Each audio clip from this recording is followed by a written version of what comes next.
Hello and welcome to our World Mental Health Day celebration, brought to you by the Wellness Experience by Kroger. My name is Rodney McMullen, Chairman and CEO of the Kroger Co. And I'm Colleen Lindholtz, President of Kroger Health.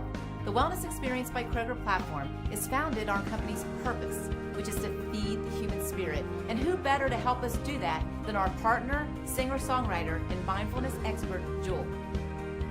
Today we will build on the success we've had on this journey with our second annual World Mental Health Day Summit and concert. We know that mental health is a crucial part of total wellness for our communities, families, and workplaces. Absolutely, Rodney. And today's event is packed with physical, emotional, and mental health inspiration. It's awesome. There's cooking demonstrations, fitness workouts, inspirational talks that our experts are giving to really connect with people. So I'm really excited about this day, and it's all hosted by Joel. So do they have your workout in this as well? My workout? Absolutely not. We're talking about experts right now, Rodney, fitness experts. No Spartan obstacle course, but really energizing workouts at all levels, which is great that all different kinds of people can do, no matter what level of fitness that you are. Yeah, I think your last point's really important. Each one of us starts out at a different place. Yes. And do what's right for you.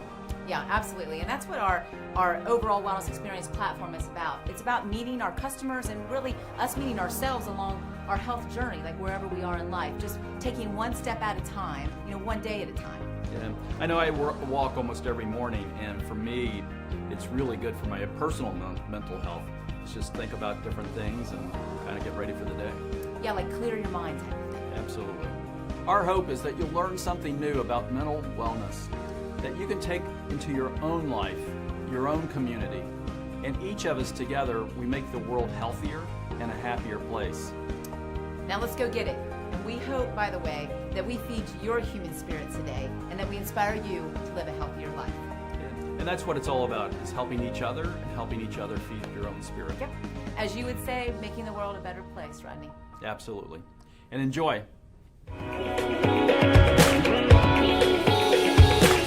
Thank you so much, Rodney.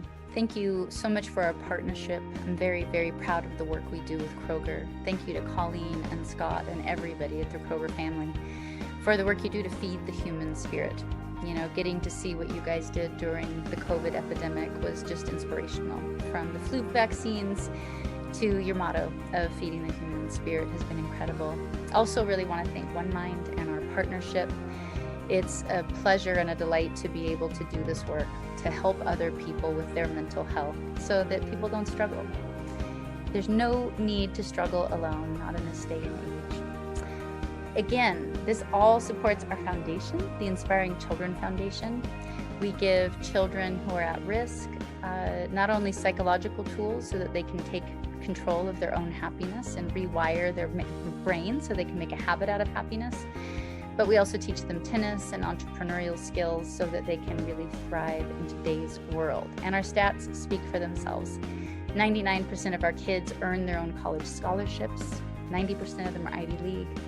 And we're the #2 tennis academy in the country. So this work works. So please donate. Every dollar helps. It all goes directly into the foundation. Thank you all for joining us. Hi everyone, my name is Cheryl Odell, and I am a youth in Jules Inspiring Children Foundation who personally struggled with their mental health. I used to struggle with severe depression and anxiety, and at the age of 13 I attempted to take my own life twice. But through Jules' program that's been arming youth with physical, emotional, and mental health tools for 20 years, which is wild, I was able to go on this beautiful healing journey in my life and really take accountability for my happiness and figure that out for myself. And I'm really grateful to be standing here at Stanford University as a freshman, happier than I ever could have imagined in my life. This is my favorite mental health spot, and super grateful for our partnership with One Mind as well, who has been an OG in the mental health movement and space, one of the world's largest research organizations for mental health. And just so grateful for the work that they do and being able to call them a partner of this event. And yeah, I just hope you guys enjoy it, and I hope you're able to take, a little piece of wisdom or some tools that will help you in your personal life, because I sure know that the tools I've learned from the people running this event have helped me. So it is with great honor that I get to introduce you to our next guest, Cheryl Burke, who is a star on Dancing with the Stars and a mental health advocate and lived experience expert. Enjoy. I'm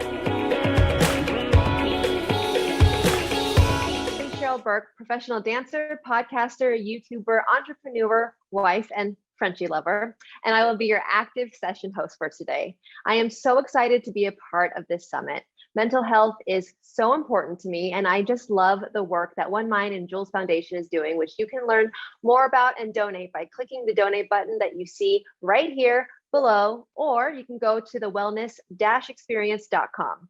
I am so passionate about the work that they're doing because of my personal experiences when it comes to my own mental health journey, the trauma I've endured, and not only talking about my experiences, but more importantly, talking about how I've overcome some of the trauma I've dealt with and currently still dealing with to this very day. That's why I am so ecstatic to be able to be a part of World Mental Health Day and share these incredible videos with you all. Coming up, Tone It Up trainer Stacey Thomas to lead you through a workout and yoga session. I'll see you guys later.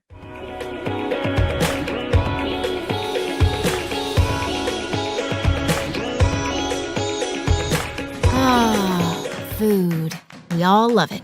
From the picky eaters to the family feeders, the first daters and the celebrators, the wine and cheesers and the lemon squeezers.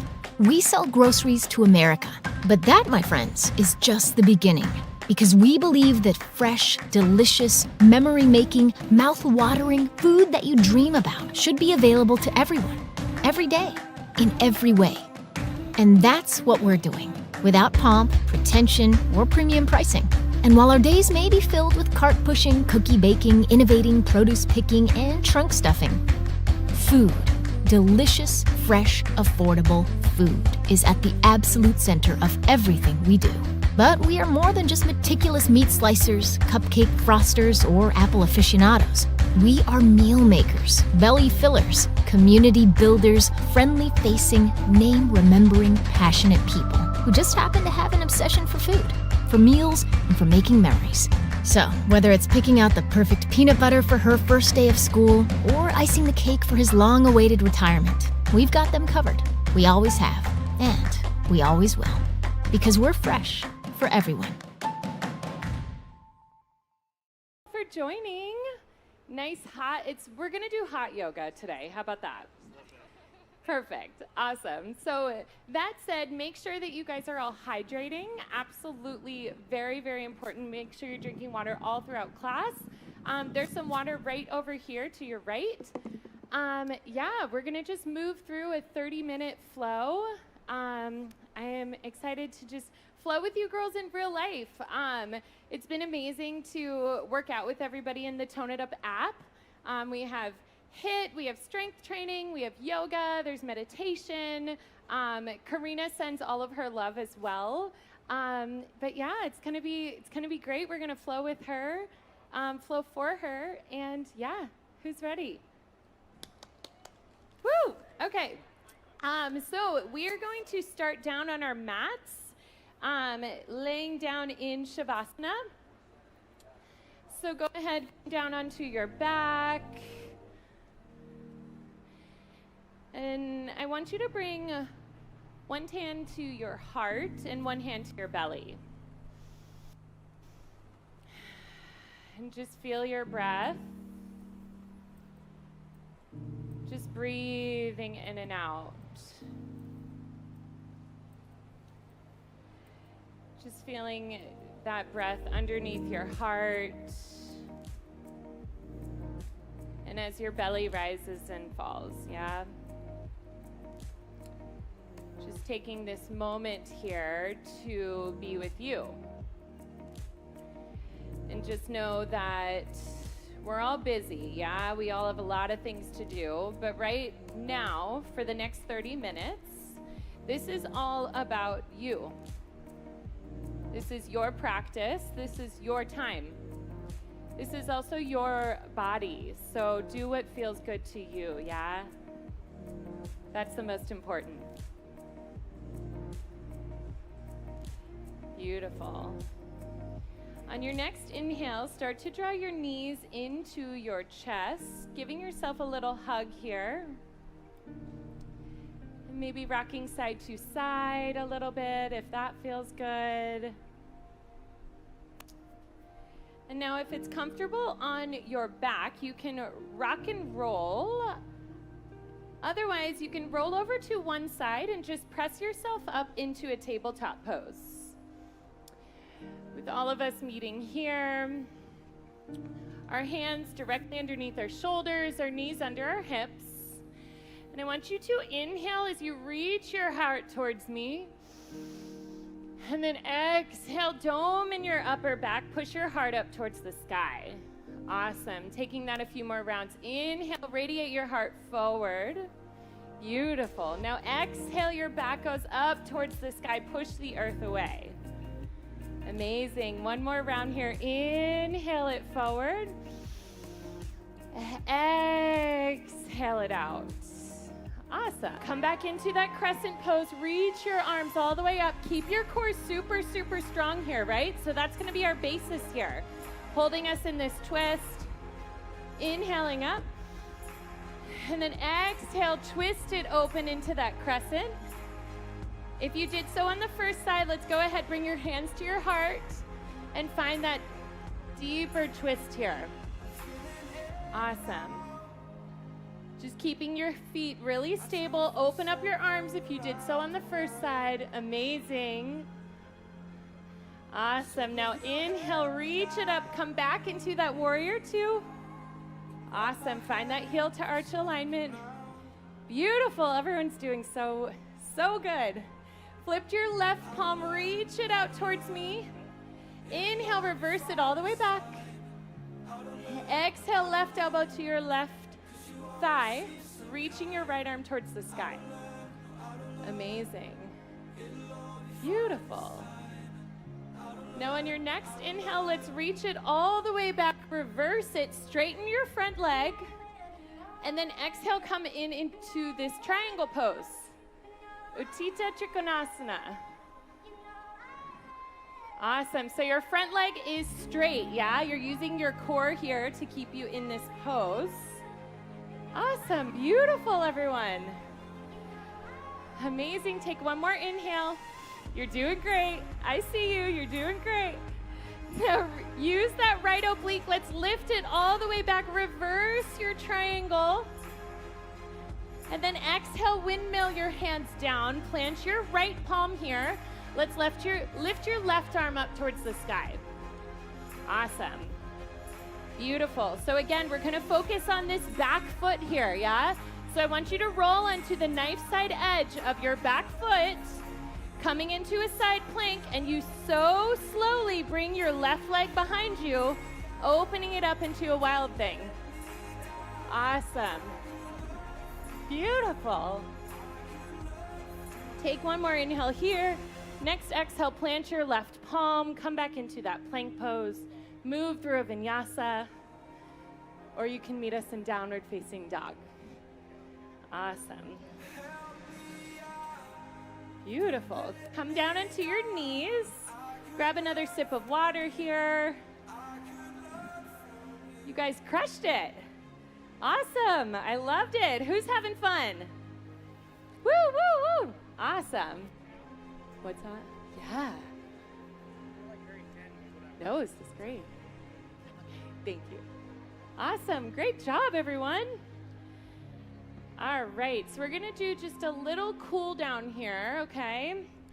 So go ahead. Let's come into a child's pose. So bring your knees to the edges of your mat. Reach your arms towards the front. Awesome. Just resting here. Maybe you reach your arms over towards the left side, feeling that stretch through the right side of your body. Awesome. And then tiptoe your hands over to the other side, feeling that across your left intercostals. Amazing. Beautiful. Now come back into the center. Go ahead, let's sit up on to our booties, yeah? So just, you can face one side if you'd like. We're gonna go ahead, let's bring our legs wide. And I want you to reach one arm over towards your right side, finding this stretch across your body. Beautiful. Awesome. Let's go ahead, let's bring it all the way up, bring it over to the other side. Amazing. Bringing it back up in towards the center. I want you to bring the soles of your feet to touch. Your knees just butterfly open here.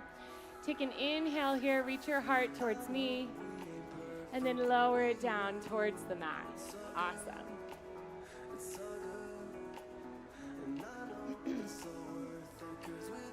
Beautiful. Awesome. Now lift your torso up. I want you to bring your knees together, close them like a book, and let's go ahead and lay down onto our mats. Awesome. So coming all the way down here, giving yourself a big hug like you did at the start of class. Awesome. Maybe find a couple rocks side to side. Awesome.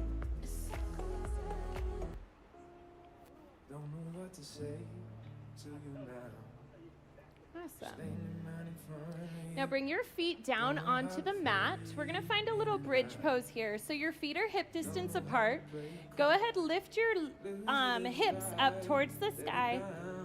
Really pressing the earth away with your palms, with your heels.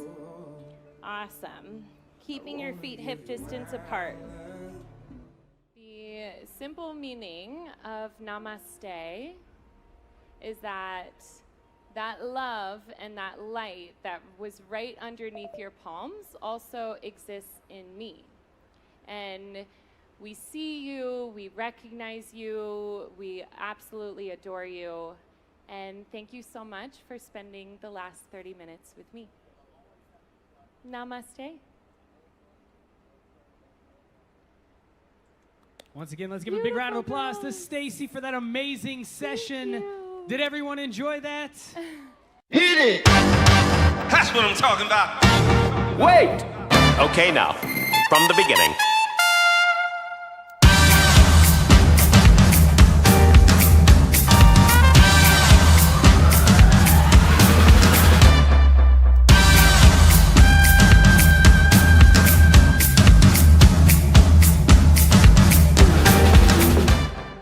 So today we're working with Kroger's Simple Truth brand. It's natural and organic and free from over 100 artificial preservatives. So here's our spicy harissa breakfast tash. Gorgeous. I'd like to drizzle it with some tahini.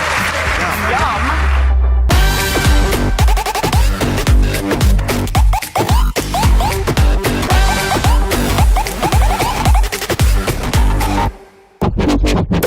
Kroger wants to help you get a fresh start with their affordable organic food products, Simple Truth. And how about inexpensive and organic in the same sentence? How cool is that, right? Pretty nice to have. Affordable organic. Who thought that day would come? Okay, now, from the beginning.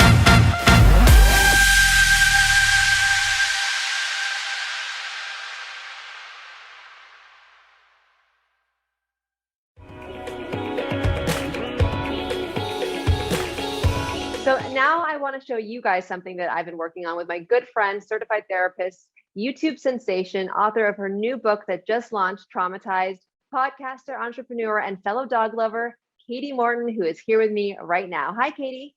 Hi, Cheryl. It's great to be here. And I'm just so excited to be partnering with you on this dance program called Body Language. So, Katie, why don't you tell the audience why dance and body language, especially our dance program, is connected to movement and therapy and why it's a therapeutic experience as a whole?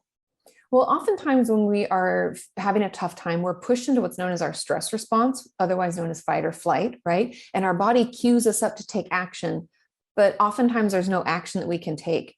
And by initiating the movement therapeutically through body language, through dancing, through this movement, we can release all of the energy and actually improve our mood and help us feel better. That sounds amazing. And can you do this in the comfort of your own home, or do you need to be in a ballroom? You can do it anywhere. Wherever you have enough space for your body and maybe your hands to shake out, you're good. And how about dance experience? Do you need dance experience or a partner? No, and I have neither. So we're going to make this work. That's amazing. Well, Katie and I are so excited to show you a sneak peek of what you can expect. So here it is, body language. Do you want to start? No, you go ahead. Okay. Let me just start off by saying how much I absolutely love therapy. So therefore, I automatically loved you the moment I stalked you on YouTube. I'm Katie Morton, and I'm a licensed marriage and family therapist who's been creating educational mental health content online for almost 10 years now. Wow. And I'm Cheryl Burke, and I have a little bit of dance experience, but my true love is therapy and mental health. And I decided to partner with Katie over here on something I have been working on for a while, a therapeutic experience called Body Language, designed to help you heal your body and mind through the power of dance, and it's backed by science. When our body is under threat, it goes into fight, flight, or freeze, otherwise known as our stress response. And what our system is doing is it's getting us ready to take action. I'm definitely familiar with that. But to clarify, what exactly is a threat and why do we freeze sometimes? That's a great question, but a threat is anything that threatens our emotional or physical safety. Our brain is wired to constantly survey our environment looking for any threat to our safety. And when it comes upon one, it assesses. Can I run or can I fight? And if I can't do either, I have to freeze. And through the research by Dr. Peter Levine, we learned that PTSD isn't just treated by thinking and feeling. It's also treated through moving the body. And he calls this type of therapy somatic experiencing. Through my decades of experience as a professional dancer, I have seen firsthand the healing powers of movement. I personally have experienced trauma, as you know, Katie, and dance has honestly been very therapeutic. I've realized that our bodies have a language of their own, and when I pour my emotions into movement, it is life-changing. And I have seen it firsthand change the lives of countless others around me. So I knew that there must be a connection. So what is body language? Well, it's an online course that will teach you how to heal through movement. And you do not, I repeat, do not need dance experience for this. Nope. And you don't need a partner. And also, this is not another workout program, thank God. Definitely not. All you need is the willingness to acknowledge your authentic feelings as we take you on a journey to change your mood, boost your energy, and move forward as a stronger, healthier you. We believe that giving yourself a few minutes a day where you focus inward on your mental health and connecting with your body will create a domino effect of positivity in your life. We hope you will join us in bringing dance and therapy together to find a renewed sense of self and a deeper healing along the way.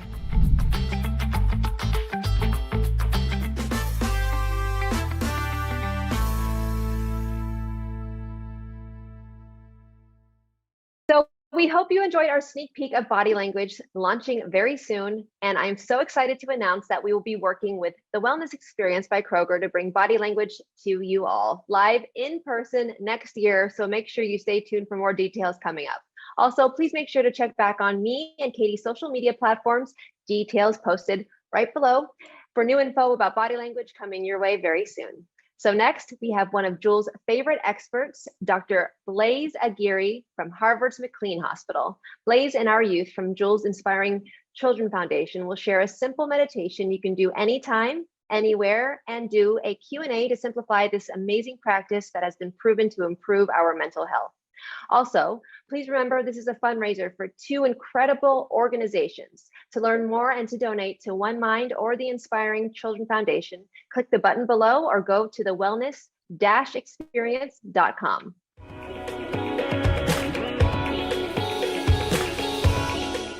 Hi everyone, I'm Selena Williams and I'm a part of Jules' Inspiring Children Foundation. As someone who's experienced anxiety and a range of mental health challenges, I'm extremely passionate about this subject and very, very grateful for the research that One Mind has been doing for nearly 30 years. They're definitely one of the first in the mental health space and a leader and an innovator. So I'm extremely grateful to them and to Jewel and the Inspiring Children Foundation for helping me through tough times in my life, and not only doing that, but giving me the tools and the community and the support to really build a thriving mental health landscape and to now be able to share that with others. We have Cheryl here. She's one of my best friends, and she's a freshman at Stanford University, and she can tell you a little bit more about herself. I'm Cheryl, like Selena said, and I'm also part of Jules' Inspiring Children Foundation, and they've helped me tremendously with my mental health. When I was 13, I was struggling with anxiety and depression and suicidal thoughts, and really just all my thoughts and feelings in general. And I'm really grateful to get to introduce Dr. Blaise Aguirre from Harvard.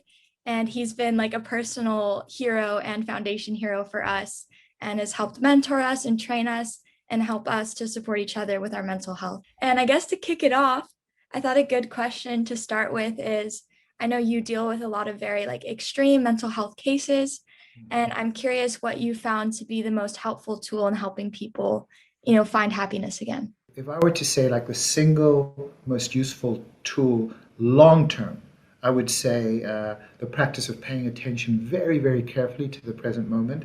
And it's a tool that we call mindfulness. It's very, very exciting, because I think that once you're able to pay attention mindfully, then what happens is you're able to use all the other tools that we have. So the one that I find long-term and best is mindfulness. I totally agree. Mindfulness and really just the awareness that I am not my thoughts has been really huge in my life.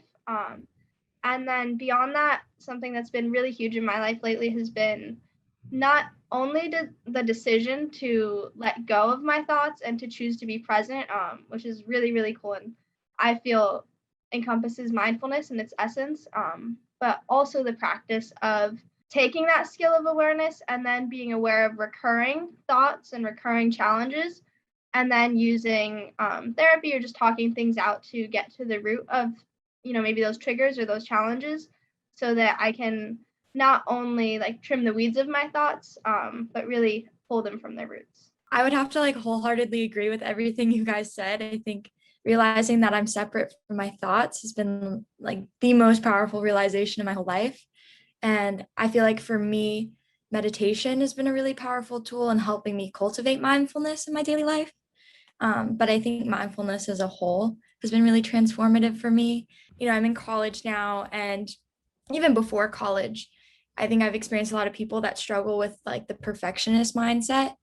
And so people like that are trying to do mindfulness think they have to like do it in this perfect way and be perfectly mindful all the time. And if they get lost in their thoughts, then they're mad at themselves because they got lost in their thoughts.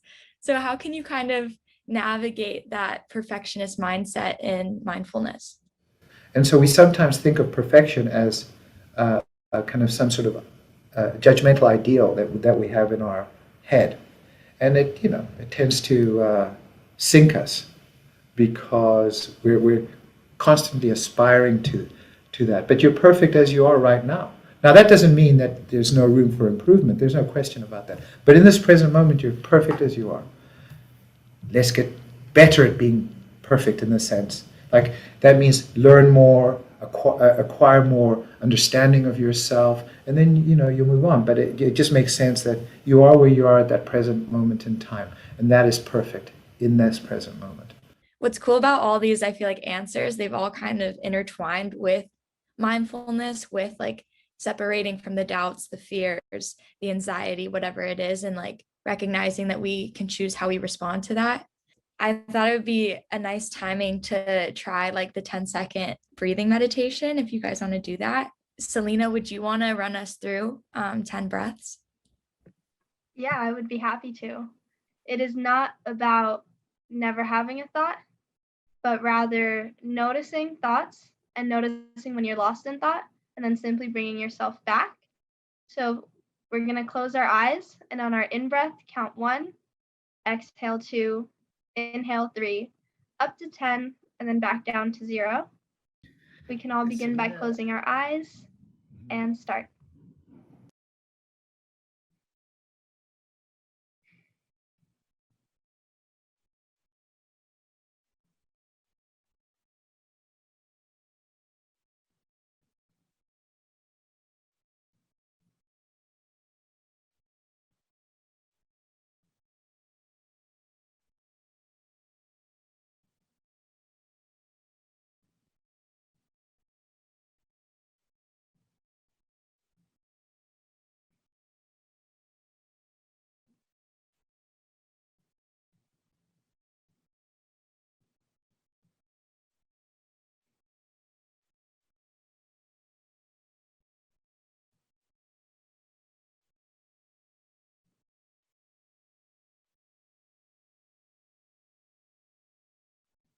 you can open your eyes now.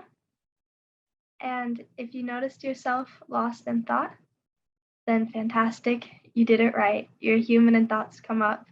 And by simply starting and engaging in that practice, you are strengthening your mental health, your ability to be present and aware and engaged in your life. Well, thank you so much, Blaze, for just taking the time to have this conversation with us. You've been really impactful in my life, so I'm just really grateful to know you.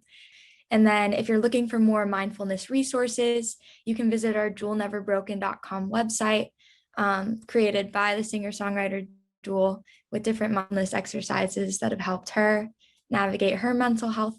And our foundation also runs a Twitch channel called Inspire House, twitch.tv/InspireHouse. It is my joy to lead like little meditations and mental health conversations on there. So feel free to check it out, twitch.tv/InspireHouse. Wasn't that wonderful? I'd like to thank Dr. Aguirre as well as the Youth Foundation for being so honest, open, and vulnerable.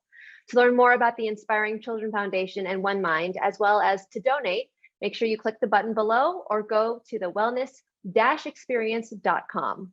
Well, guys, that's it for the active sessions. Coming up, we have our nutrition section. I'm going to pass it off to your nutrition host right now. So enjoy, and sending you all so much love and light. Bye for now.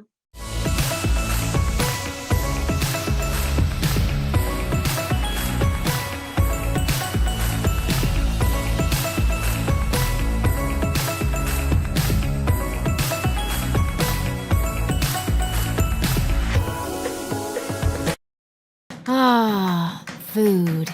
We all love it. From the picky eaters to the family feeders, the first daters and the celebrators, the wine and cheesers and the lemon squeezers. We sell groceries to America.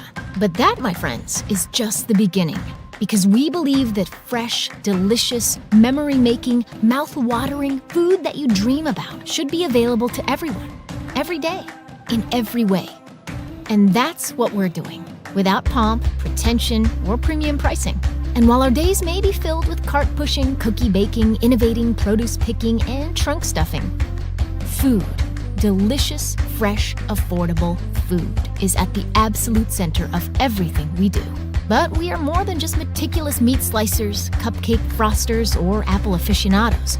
We are meal makers, belly fillers, community builders, friendly-facing, name-remembering, passionate people who just happen to have an obsession for food, for meals, and for making memories.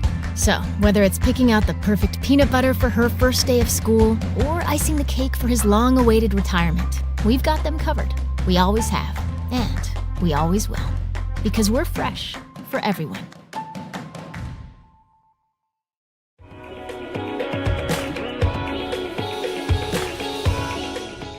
Hi, I'm Nicole Calhorn. I came through and more recently am now a board member of the Inspiring Children Foundation. Even more recently, I'm also the director of the Wellery at SaxWorks. The Wellery is our physical, emotional, and mental health arm. Specifically, we focus on infusing the notions of integrative health throughout our ecosystems and our spaces. Today, I'm your host for this nutrition session, and I'm excited. We have a couple treats in store for you. But before we get started, I wanted to touch on One Mind's meticulous research around mental health. One thing that we learned with them was how core nutrition is to our physical, emotional, and behavioral health. I remember 20 years ago at the Inspiring Children Foundation, we had a phrase that was, eat right equals feel right. Today, that still applies. It's still a core foundation of the Inspiring Children Foundation, and I found this to be very true. Nutrition is one of those elements of our health that we find so easy to neglect, whether that's our day-to-day environment or up until recently, our economic circumstances. Right now, nutrition's more accessible than it has been in the past, and so I'm excited to partner with One Mind and the Inspiring Children Foundation to be able to spread this news. So, through our cooking demos, we'll explore the notion of healthy eating and nutrition. First, don't forget to donate and learn more about the Inspiring Children Foundation and One Mind and the incredible work that they do. You can do this by either clicking the link below or visiting the wellness-experience.com.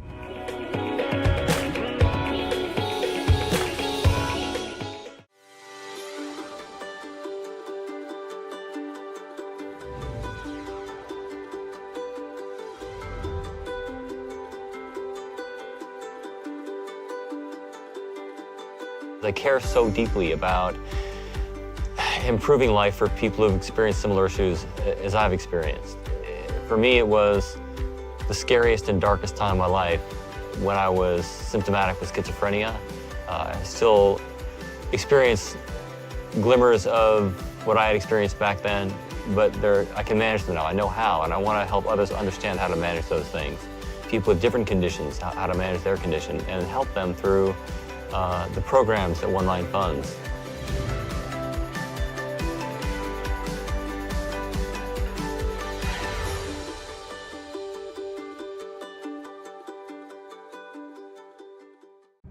Tangentially, One Mind has also been working towards making integrative health accessible to all. One Mind has raised over $500 million in funds dedicated towards research and early detections for mental illness amongst youths.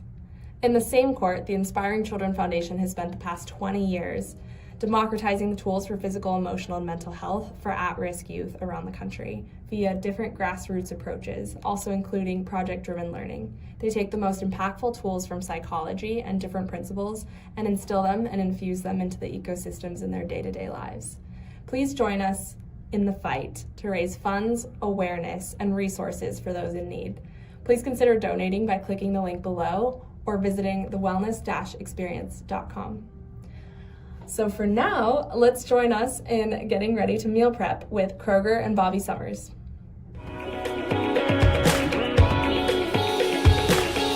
Great. Well, hi everybody. My name is Laura Brown. I am a registered dietitian that works for Kroger Health. We provide nutrition counseling via Zoom, so you can take the advice of a dietitian just right from the comfort of your own home. So definitely make sure to check out that service that Kroger is offering. And I'm here today to provide just some nutrition information while Chef Bobby cooks up some delicious meals. Hello, everybody. My name is Chef Bobby. I work with the Kroger Wellness Your Way experience. I am a chef, a private chef. And today we're going to be making a baked salmon.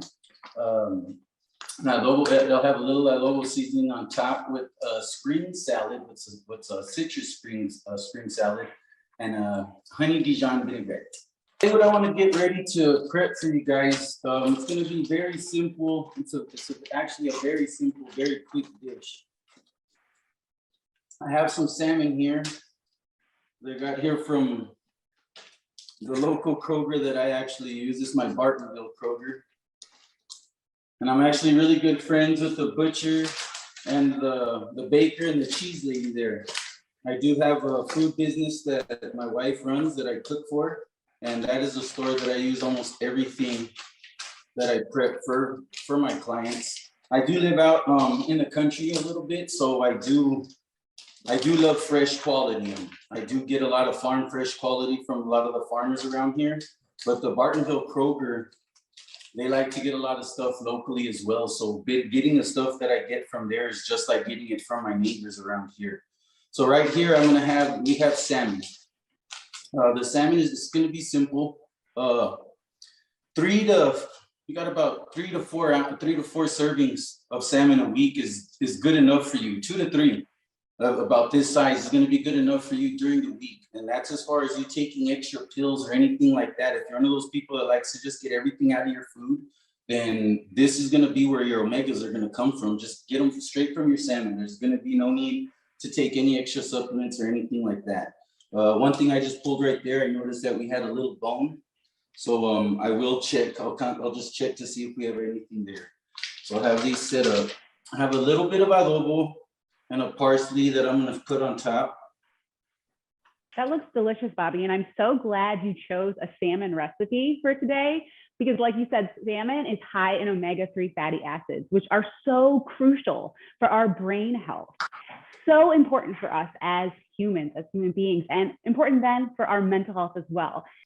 And it's funny that you say that, Miss Laura, because that's one thing that I deal with a lot. The whole way that I made it into the wellness experience was because just flat out, I'm a mental health patient. Yes, I'm a veteran and there's circumstances behind it, but today I'm just a mental health patient. And instead of just looking to only help a certain group of mental health patients or just mental health, people that are dealing with what I'm dealing with, I just want to deal with everybody. And it's funny that you say that because I cook for my mental health. I started finding out that the food that I eat is directly impacting the way that I'm feeling and the stuff that's already wrong with me. The choices of the food that I have, it's directly affecting that stuff as well. As a nutrition coach, not at your level, but just as, you know, at the beginning level, as just a nutrition coach, everything starts with your mind. Like you can't start a workout on a Monday. You can't do anything if you're not really just ready to do it in your head. So if you're not ready to do it mentally, then you can't do anything at all. Yeah. Even though it's a really simple dish, I guess it's you pick it a little something fancy. Being a chef, it's something that I wanted to, I don't know, give you something pretty. I like pretty food. Well, and if it looks good, it's going to make you feel good. It really all comes full circle. So I think it's really important to make your food look good and your plate look good. And that's the truth about humans, period. We're visual people. We're visual beings. Everything, it attracts you visually first, and then from there you decide if it's something that you want to do or something that you don't. We've all had that dish that it looked so pretty on the menu or it looked really good, a dish, a drink, whatever it was. And once you actually got it and you tasted it, it was something other than what you thought, you know, it wasn't what the flavors that you expected. And right now you're segmenting the citrus fruits.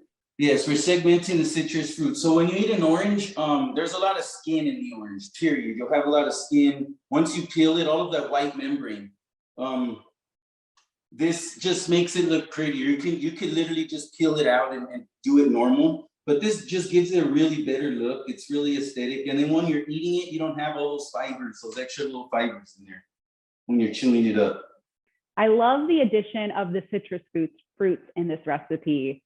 Super high in vitamin C. Yes. And obviously that is something that is just a buzzword right now. Not only are we living in a global pandemic, but we also have flu season that is now here. So, you know, vitamin C, so important for helping to keep us healthy, fighting away colds and the flu and keeping our immune system super strong. So any opportunity that you have to add citrus fruits into your daily routine, whether that's enjoying it in the morning at breakfast time or topping it on salmon, is fantastic. So I absolutely love that. And especially at these times, because it's now more than ever, I'm pretty sure you're getting more calls than you ever have, just questions about being just healthy. Now everybody's concerned about their health. And I think that's the one thing, which nothing about this pandemic is good, you know what I mean? But if you have to try to find some kind of light, this is forcing us to look at our metabolic health, at what we're doing to ourselves. So once everything's done, let's get the salad out and ready. And of course, all the stuff, this goes off of your preference. Salads, what's my preference for organic? If it goes directly into my mouth, just with the skin and everything, that's when I'll go for organic. If I want to peel it or something like that, then I'll go for conventional. But I like to get all of my salads. I like to get organic salads. And this right here, these mixes that I grab right out of Kroger, it's just amazing. It's the mix that I need. It's the quality that I need, and it's not the jacked up price that I would get at some of these other places. As you can see, just the difference that you have here with these spring greens, just a big variety. Some of them kind of have like a smoky flavor. And keep in mind, a serving size for green leafy vegetables is a full cup. Any other vegetable, it's a half of a cup, but with those green leafy vegetables, they take up a little bit more space, so you want to aim for a full cup for those. I like to toss it around because it'll coat it coats the leaves with all of the citrus, the natural citrus juice, before we put the vinaigrette on there.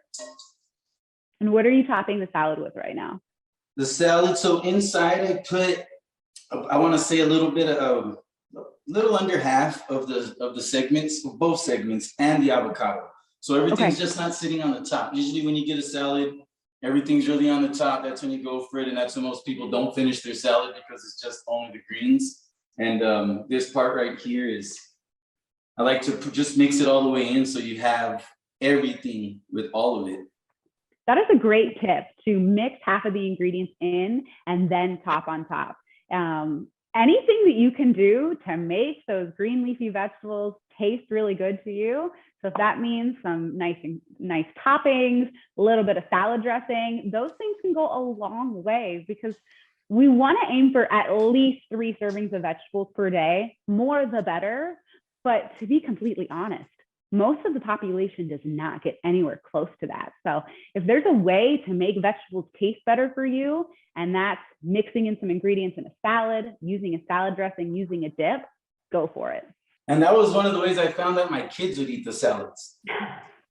So being a chef, I do make my kids eat stuff like this, and my kids will actually eat this actual dish. But it has to look, for kids, everything has to look great. Absolutely. You eat with your eyes first, and kids are just the unfiltered. Yeah, they're the unfiltered of us. So they're going to tell you exactly how it is, and they want it to look good before they're even going to try it. So right here, I guess every chef, it's like anybody. Everybody has their way of making everything and their way of everything being the best in a certain way. I have found in my years of cooking, it's 350 degrees, a piece of salmon for 8 minutes. In my kitchen, that's what always works for me. That's what's always getting it. That's what always has it ready. As you can see, if you look right inside, you'll see it's still juicy, it's still flaky, it's not dried out at all. And that usually works for me we're just gonna transfer them over. Normally, I would just let this rest. You wanna just let it rest. Oh my God, I'm so proud of it. This looks beautiful. I wish I could sit here and hand this to everybody that's sitting down right now. Hopefully one day I will get a chance to cook for you, and this will be one of the things that I do put on the dish for you guys. But this is the finished product right here, and you have your it's just a baked salmon with this has an adobo seasoning with the herbs and the citrus green mix. With I put a feta crumble on top just to cut all the citrus. If you notice, there was some lemon juice. We had the grapefruit and the orange. That's gonna just sting a lot. So what's gonna calm all that down will be once you hit the avocados, and then the feta on there will make everything just sit on your palate just really perfectly. I really enjoyed doing this for you guys. Thank you so much. If there's any questions or anything that I can answer, I would really love to.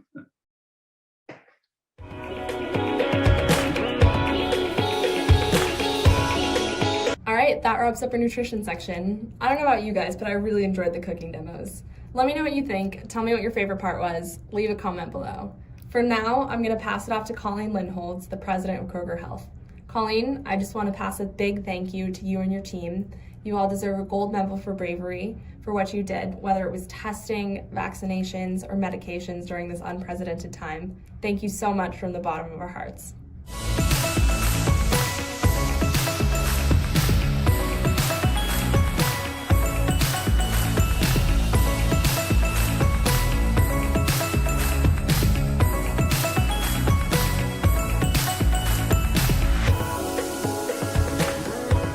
Lindholtz, president of Kroger Health, and I'm happy to welcome you to the health portion of our World Mental Health Day Summit, where we're going to hear from powerful insights from experts and inspiring stories from Kroger associates on how we can improve our physical and mental health by changing our lifestyles. I hope that the stories you'll hear today will inspire you to invest in yourself, eat well, and develop your mental health tools for a healthier lifestyle. Before we dive into our first panel, I wanted to pass it over to one of Jules' Inspiring Children Foundation ambassadors to share their personal health journey. Remember, you can learn more about the Inspiring Children Foundation at thewellness-experience.com.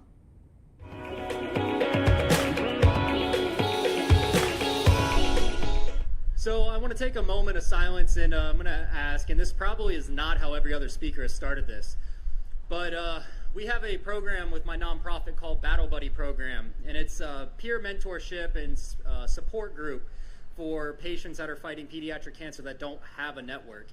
And our first patient that we helped just had a reoccurrence with a tumor.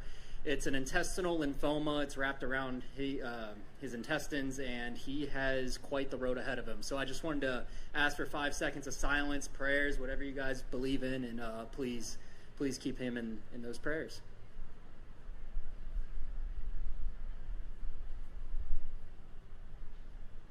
Back to you before I take the mic.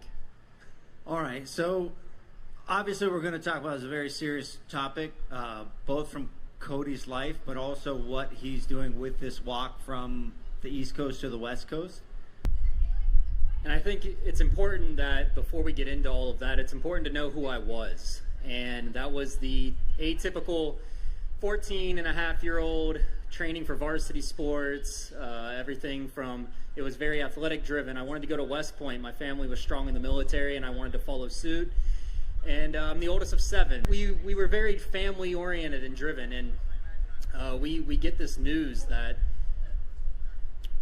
we had a tumor growing in my leg for about a year. It all started when I took off for a sprint in football and started clutching my ankle, and the doctor misdiagnosed me with Achilles tendonitis, and that quickly led to a year's growth that we went back to the same doctor, and he felt my leg, and he was like, you need to go have an x-ray. I've never felt like anything like this in my life. X-ray showed swelling of a bone, which I didn't even know could happen. I thought you just broke your bone or it grew, and but yeah, you can bubble out.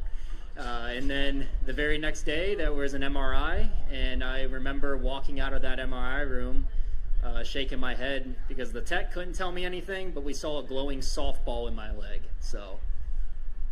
And when you get that news, so you're 14 and, you know, kind of just living your life as a 14-year-old, and then you get that, you know, when I was a kid, my mom had cancer, my grandma died of cancer, but I was pretty young, and I didn't really have a frame of reference for what that meant. Did you know what that meant? No, nobody thinks that cancer especially in high school, like you don't really comprehend it. You're like, that's an old person illness. That's not for you. That's not me. That's none of us. And so when we actually vividly remember, I had almost a passing out spell. So we have a large network in my family, given 7 siblings, et cetera, and everybody's sitting in this room when the doctors are giving me this news, in the prescription, which was 10 months, 14 cycles of chemotherapy, odds of radiation, removal, tumor removal, surgeries on surgeries on surgeries. And I actually felt myself get very lightheaded and wanted to pass out because it was a overwhelming amount of information, especially at that age. So. All right, so having explained that, did it shift? So with my brother in his experiences in the last year and a half, he's had 2 surgeries, and we've taken turns going with him, right? Like, it's my turn, it's your turn, go with him. And when you're there, nothing else matters. The only thing in the world that matters is that. So as a 14-year-old, if we can all think back to when we're 14, there's things that we worry about, things we obsess about, talk about later in life and laugh at, etc. Did all that stuff go away? Or talk to us about living a 14-year-old life and then having cancer. Did that, what did it do to your mindset? My battle is very much a tale of 2 cities. It was, in the beginning, it was a completely different battle than halfway through after surgery. The beginning, I thought I was a hot, bald guy that was going to use cancer to pick up girls, and that is no joke. I literally thought that I was going to take advantage of the situation, and maybe some of that is a false naivete or the fighter's mindset, like, oh, this is in the bag, it's just temporary. That quickly changed after halfway through when I had surgery. I went into the knife not knowing if I was going to be able to walk normally again in my life. I didn't know if I would play sports again.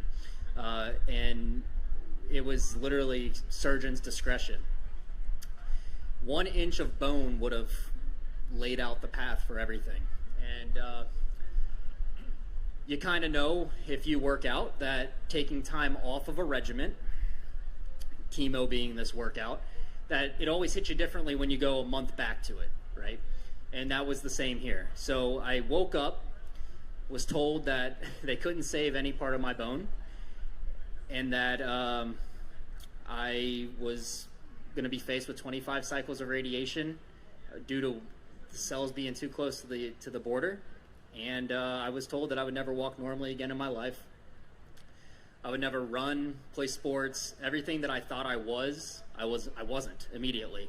So when you're trying to fit in with that high school mindset, trying to, go through puberty, mature, in this path, I've always thought, tell God what your path is, and and He'll laugh at you, right? And we quickly realized after that first cycle of chemotherapy back, I hobbled to my bathroom, knowing that I had still my eyebrows, and I felt an itch on my face. So I did this. I made that simple motion, and I saw hairs. I quickly started scrubbing them out, looked in the mirror, and I had no idea who was looking back at me. It was what I thought was an alien, and I had to deal with that. So you're 14, 15 at this time, and now you're 25. 25. As you're talking, it's obvious that you're a very good speaker, you're thought out, you know your story, you know how to tell your story. Expedite the last 10 years to get to this stage, your walk, your foundation, and the work that you're doing. 10 years, here we go. It was a long recovery process. We went through numerous brace stages. We had to work on our micro muscles that we didn't even know we had. You're from the UFC. Rich Franklin ended up becoming my trainer and mentor, helped me through that process, networked with a lot of endurance athletes and trainers that really throughout the whole Cincinnati area to really get me to where I am today. We saw what our battle went through, saw what my family faced, and we wanted to start an organization that really addressed those issues of eviction, divorce, where food was coming from, because families don't need to deal with that. Families need to be able to fight the fight. And so so we really wanted to be that bridge. Going through the whole 10-year process, I had this idea that, can we use my body to spread hope? Because I am lucky, I am very blessed to have been able to even be able to walk right now, unassistedly. So what can we do? And we started a walk from Westchester to Cincinnati first, and that was about 22 miles, and we did that. We raised a few $1,000s, got some local media coverage, and then the more important part after that was we had cancer survivors that I didn't even know were following us, that were in high school, saying, hey, this inspired me to know that I can have hope in my life, that my temporary illness doesn't have to impact the rest of my life. And I was like, well, can we grow that and start doing something to impact not only our community here, but the community across the nation? And we all know how bad 2020 was. And we were like, well, what kind of environment can we impact now that everybody had such a negative year the prior? So we kind of took advantage of that situation per se. To date, we have made it here. We've walked 760 miles, and we are going to Santa Monica. So we have, I don't know, about 2,200 left. So not even a third of the way done, but we're rolling. And we have raised about $60,000 now. So we are growing and really, really excited for what the future holds. So that's $60,000 in the mileage there, like 1/4 of the mileage. So right, if you go at this rate and keep doing what you're doing, the momentum will grow, and the possibility of making over $500,000 raising is very likely. I hope so. Our goal is $300,000. We figured that monetary amount would allow us to help one family in all of the major cities we've touched, paying all their cost of living bills, paying their mortgage, rent, utilities, food, gas, you name it, provide them with a support system, and send the parents on date nights to allow them to decompress and things of that nature. So if we're able to hit that goal, every city we touch will help one family, and then we'll bring the rest of the money back to the Cincinnati area and help Dayton and Cincinnati families. I think to reiterate what he said, that if you haven't gone through this personally, you might not might not register, but date nights, groceries, meals, back to school clothes, like that doesn't stop when you're diagnosed. Like it doesn't. It's cancer is very much a family illness. It's not something that impacts just the patient. And so the whole family, like our idea is provide and build the family unit. Don't and take that whole financial burden off of them for the duration of the battle. And hopefully with the absence of that is positivity, faith, hope, and no child fighting by themselves. You're walking across America. How much of a factor did the fact that you might never walk again normally play into this walk that you're doing now? It was the main factor. I felt like if I don't go and show the idea of overcoming consistently, then we won't impact the audience that we potentially could. And so if that means that by the end of this I can't walk, but I've been able to inspire and help kids that are fighting on a regular basis win or stay positive, then my goal has been accomplished. We're wrapping up here, so again, just your website, social media handle, how people can donate. championsdoovercome.org website, social media handle, Overcomer Team, and Linktree and the donate button. Please, it'll allow us to help families here in Cincinnati tomorrow. Perfect. All right, let's give Cody a ginormous round of applause for the work he's doing.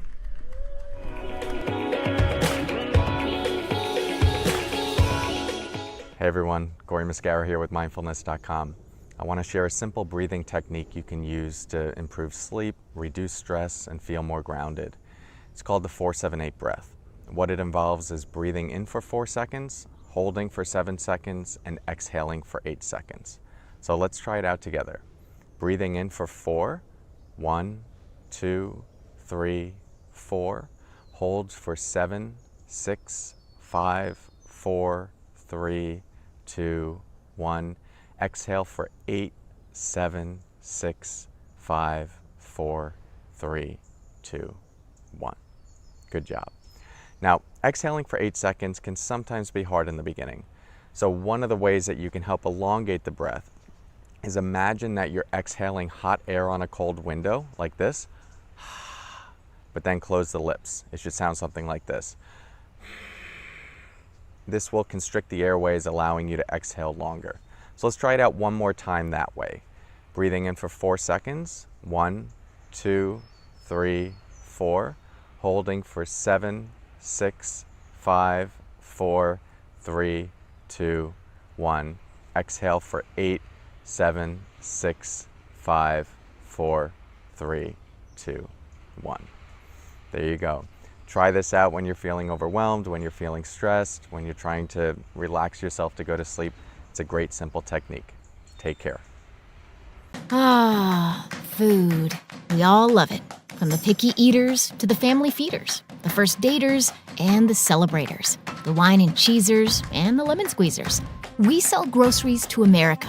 But that, my friends, is just the beginning. Because we believe that fresh, delicious, memory-making, mouth-watering food that you dream about should be available to everyone, every day, in every way. And that's what we're doing, without pomp, pretension, or premium pricing.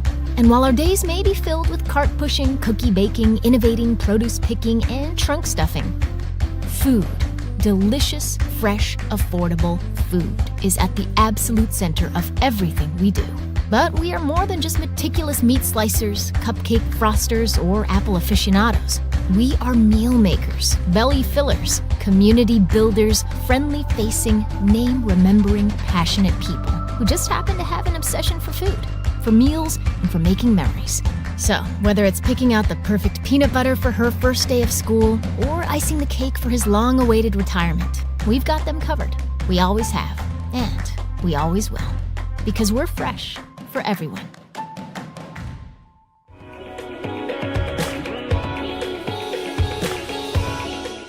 Welcome to the Wellness Experience by Kroger. My name is Ryan Wolfington, and I am proud to work with 4-time Grammy-nominated singer-songwriter Jewel in her efforts to bring physical, emotional, and mental health to the masses in a fun and inspirational way. Today, we have an incredible guest. Patrick Kennedy has been a United States Congressman for over 16 years. You know, the Kennedy family is America's family. You know, growing up Irish Catholic myself, my aunts and uncles looked up to your family. And I have a theory that when they saw John F. Kennedy become president, they thought, well, wait, if he can do that, I can do anything.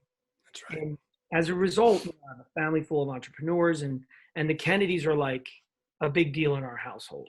Jewel and I have a youth foundation called the Inspiring Children Foundation. And about, 2007, 2008, my Uncle Vince and Aunt Alicia brought our kids to DC.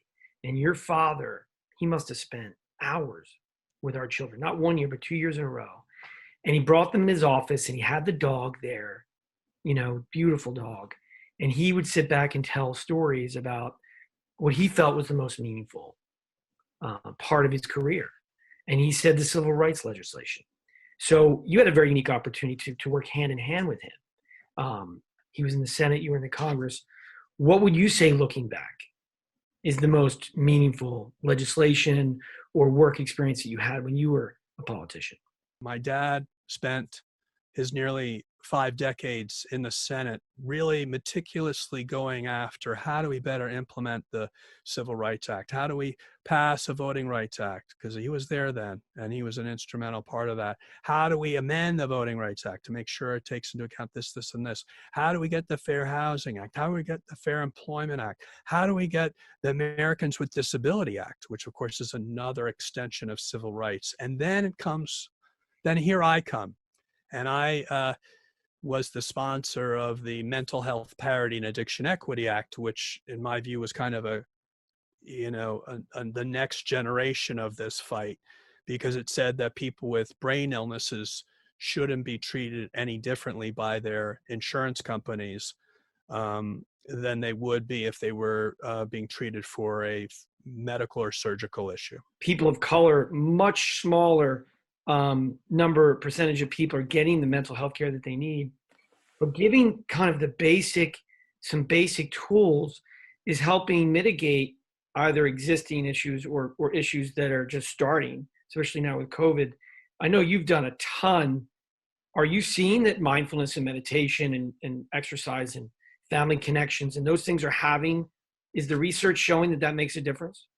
Well, there's no doubt that your ability to mediate your own emotions and feelings by first identifying those feelings and then not reacting to them, that's just a powerful tool. When I'm a person in long-term recovery, which for me means that I have not had to drink or drug since February 22nd, 2011. But I go to daily meetings and I learn from others who are also in sobriety, how do they cope with stresses in life? And it's not hard to figure out who the winners are and what they are doing to be successful. And they're doing all of those things. They're exercising because we know what a big stress reliever, good exercise, aerobic exercises. They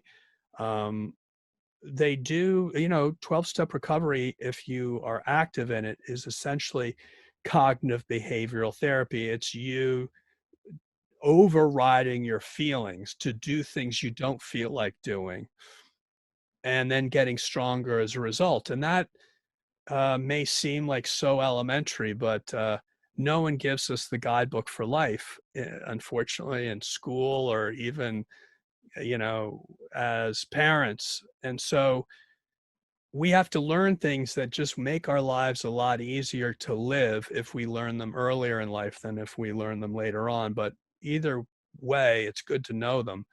And no doubt that prayer, meditation, exercise, healthy eating, definitely enough sleep.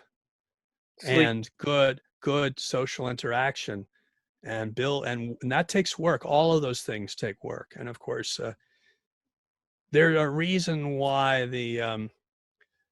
there's something called the 7 deadly sins, because people for a long time recognized what are the pitfalls to our existence as human beings. And when you map the 7 deadly sins of pride, anger, greed, envy, lust, gluttony, and sloth to your life on a daily basis, you can start to see where you're falling short and work on trying to improve those instincts in you that, if not quelled, can really lead you astray. And if you're in recovery, you get to understand how you are absolutely required to work on all of those every day, because if you don't, you're in jeopardy of needing to drink and drug in order to quelch the angst that comes from not acting by doing the next right thing in life. I mean, listen, I actually had a complete meltdown in my 20s, and there's a lot to work on, let's just say that. And Brian O'Neill, who you know, was a huge mentor of mine and helped me, get my act together. And I actually went to Hyannisport and I learned how to calm down. I didn't know how to relax. You can be a workaholic to the point I couldn't relax. And you brought up this really good point about excitement. A lot of people think of excitement as a positive. We've been partnering with Dr. Blaise Aguirre at Harvard's McLean Hospital, up where you grew up. Yeah. He prescribes meditation, and he's really big on the CBT and the DBT. And, we've found we're getting kids after they've already tried medication, after they've already been through the mental health system, and they didn't have an outcome. It was kind of scary for them because they're thinking, wait, the experts gave me these pills. They took me to these hospitals, and I'm still messed up. What do I do now? When yet a lot of times they're not doing the CBT and the DBT and the meditation and these other, even lifestyle changes. They're not giving them that education, which is free. It's just teaching them.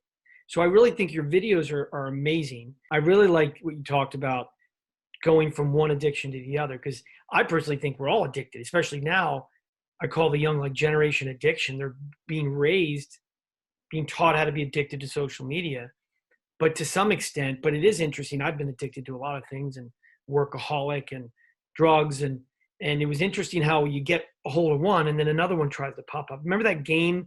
Whack-a-mole, yeah. Yeah, whack-a-mole, whatever. And they all try to pop up. So learning how to not let that sneaky little, just even working out can be an addiction if you overdo it. And I think that's really insightful because right now, I don't know, what are the statistics? Is addiction increased in society? I mean, our experience on the ground is it's dramatically increasing. Have you seen that from the big picture? Well, there's no doubt we already had an epidemic prior to the pandemic. And deaths of despair, as they were kind of euphemistically understood, really suicides and overdoses, are literally lowering the average life expectancy of the average American. We're making great progress in tackling cancer and diabetes and cardiovascular disease because we put a lot of money after those problems. We've spent trillions of dollars going after cancer. Thank God, all my family members have had cancer. But all my family members have also suffered the effects of addiction and mental illness. And that cost to that illness isn't always well managed through the numbers. It's an untold cost, and in that way, it means it's very easy to hide that cost and then not to galvanize the kind of political support you need to go up against that challenge and take it on and really address it.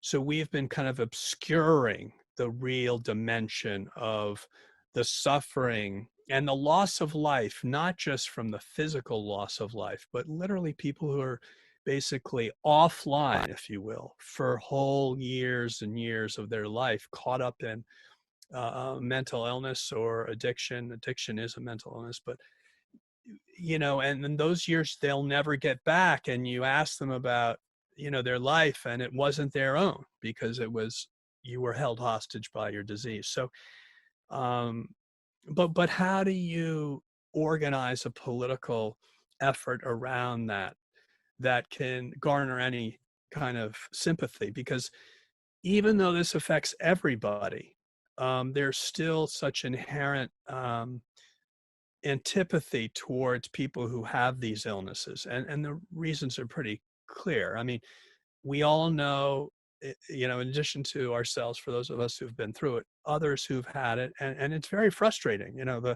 The way you manifest these illnesses is not in a very sympathetic way. You're annoying, you're angry, you're bitter, you're resentful, you're selfish and self-centered. I mean, this is not a crowd you want to like go do a march for, because and that for that reason it's been very difficult to get a public health response to these illnesses, and to also put together the funding in terms of brain research that'll better help us identify who's higher risk for certain types of stress. And so that we then know, just as part of your medical record, do you have a family history? Like they do that for every other area of your health. Why don't they do the family history on mental health and addiction? They don't do that. Maybe now they're starting to, but it's probably spotty at best.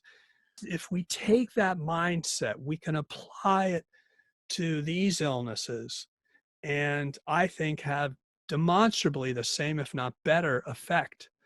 What we're fixated on is the pill. We're thinking that that's what medicine is.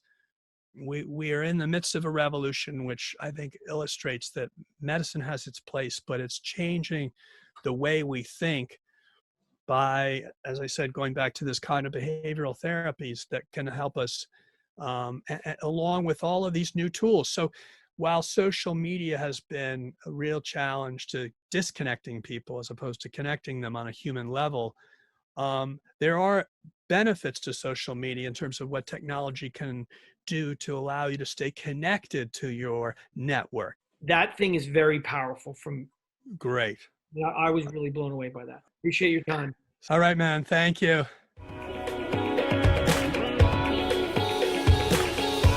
Weren't those discussions amazing? We'd love to know what you've learned from today's event. Comment in the chat with your favorite insights from today.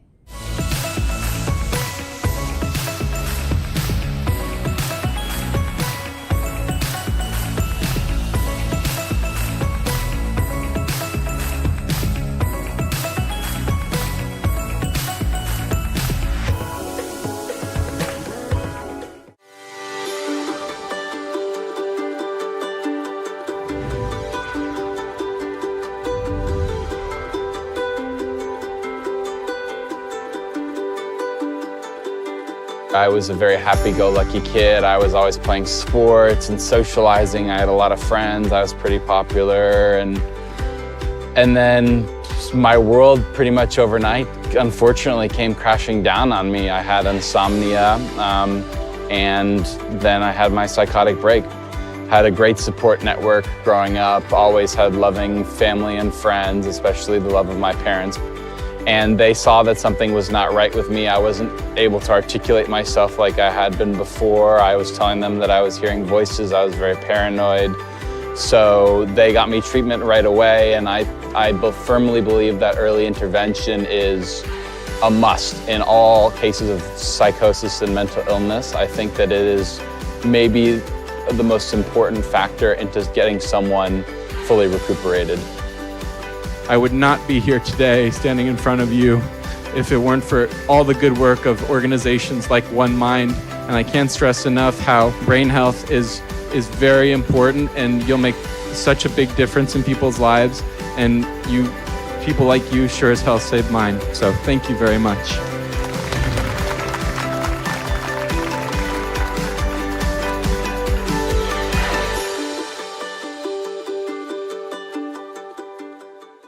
Hi guys, it's me, Frankie Grande, and welcome to the mental health section of today's summit, made possible by Kroger and all of our amazing partners. We're here to give you tools and to raise awareness and funds for two charities, One Mind and my friend Jules' Inspiring Children Foundation. Now, I'm no stranger to mental health. It takes a lot of work to be this glittery, shiny, happy person that you see before you today. So I'm very honored to lend my voice to this event on World Mental Health Day. Now, let's get right to the heart of the matter, our mental health. I want to turn it over to the Chief Medical Officer at Kroger, Dr. Mark Watkins. As a veteran, Dr. Watkins served our country in the military and continues to serve our country as a civilian with his team at Kroger Health. Dr. Watkins. Hi, I'm Dr. Mark Watkins, Chief Medical Officer at the Kroger Company.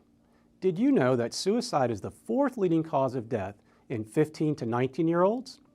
The consequences of not addressing adolescent mental health conditions extend into adulthood, impairing both physical and mental health and limiting opportunities to lead fulfilling lives as adults. It's important to realize and take care of our youth now in order to help them grow into successful and well-rounded adults. Thank you for joining me, and please go to the wellness-experience.com for more resources on how to help those who may be struggling. Thank you, Mark, and all of our veterans and their families for their service. I'm very grateful for the work that One Mind is doing around mental health research. It is truly making a difference, helping the healthcare community to understand and treat veterans and everyone who suffers from PTSD, trauma-related brain injuries, and mental illness, which, if it was a form, I would check all of the above. So thank you. Now, that's true, by the way, not a joke. All of the above. Check, check, check. Tell ya, it takes a lot of work to be all this. But I'm doing it. Now, to introduce a great conversation with my friend, singer-songwriter Jewel, president of Saxworth, Amy Nelson, and president of Jewel Inc. and a mental health lived experience expert, Ryan Wolfington.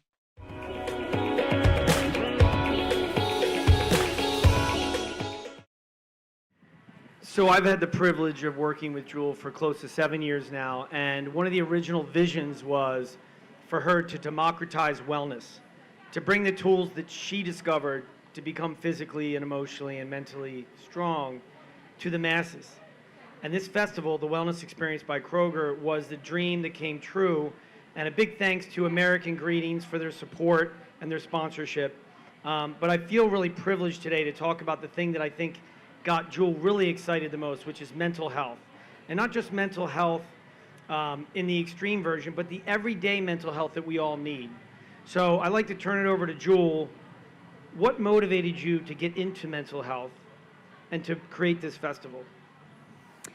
I've shared a lot the last couple days about my own journey into feeling like if I wasn't raised in a system that was happy, what is happiness, and is it a learnable skill?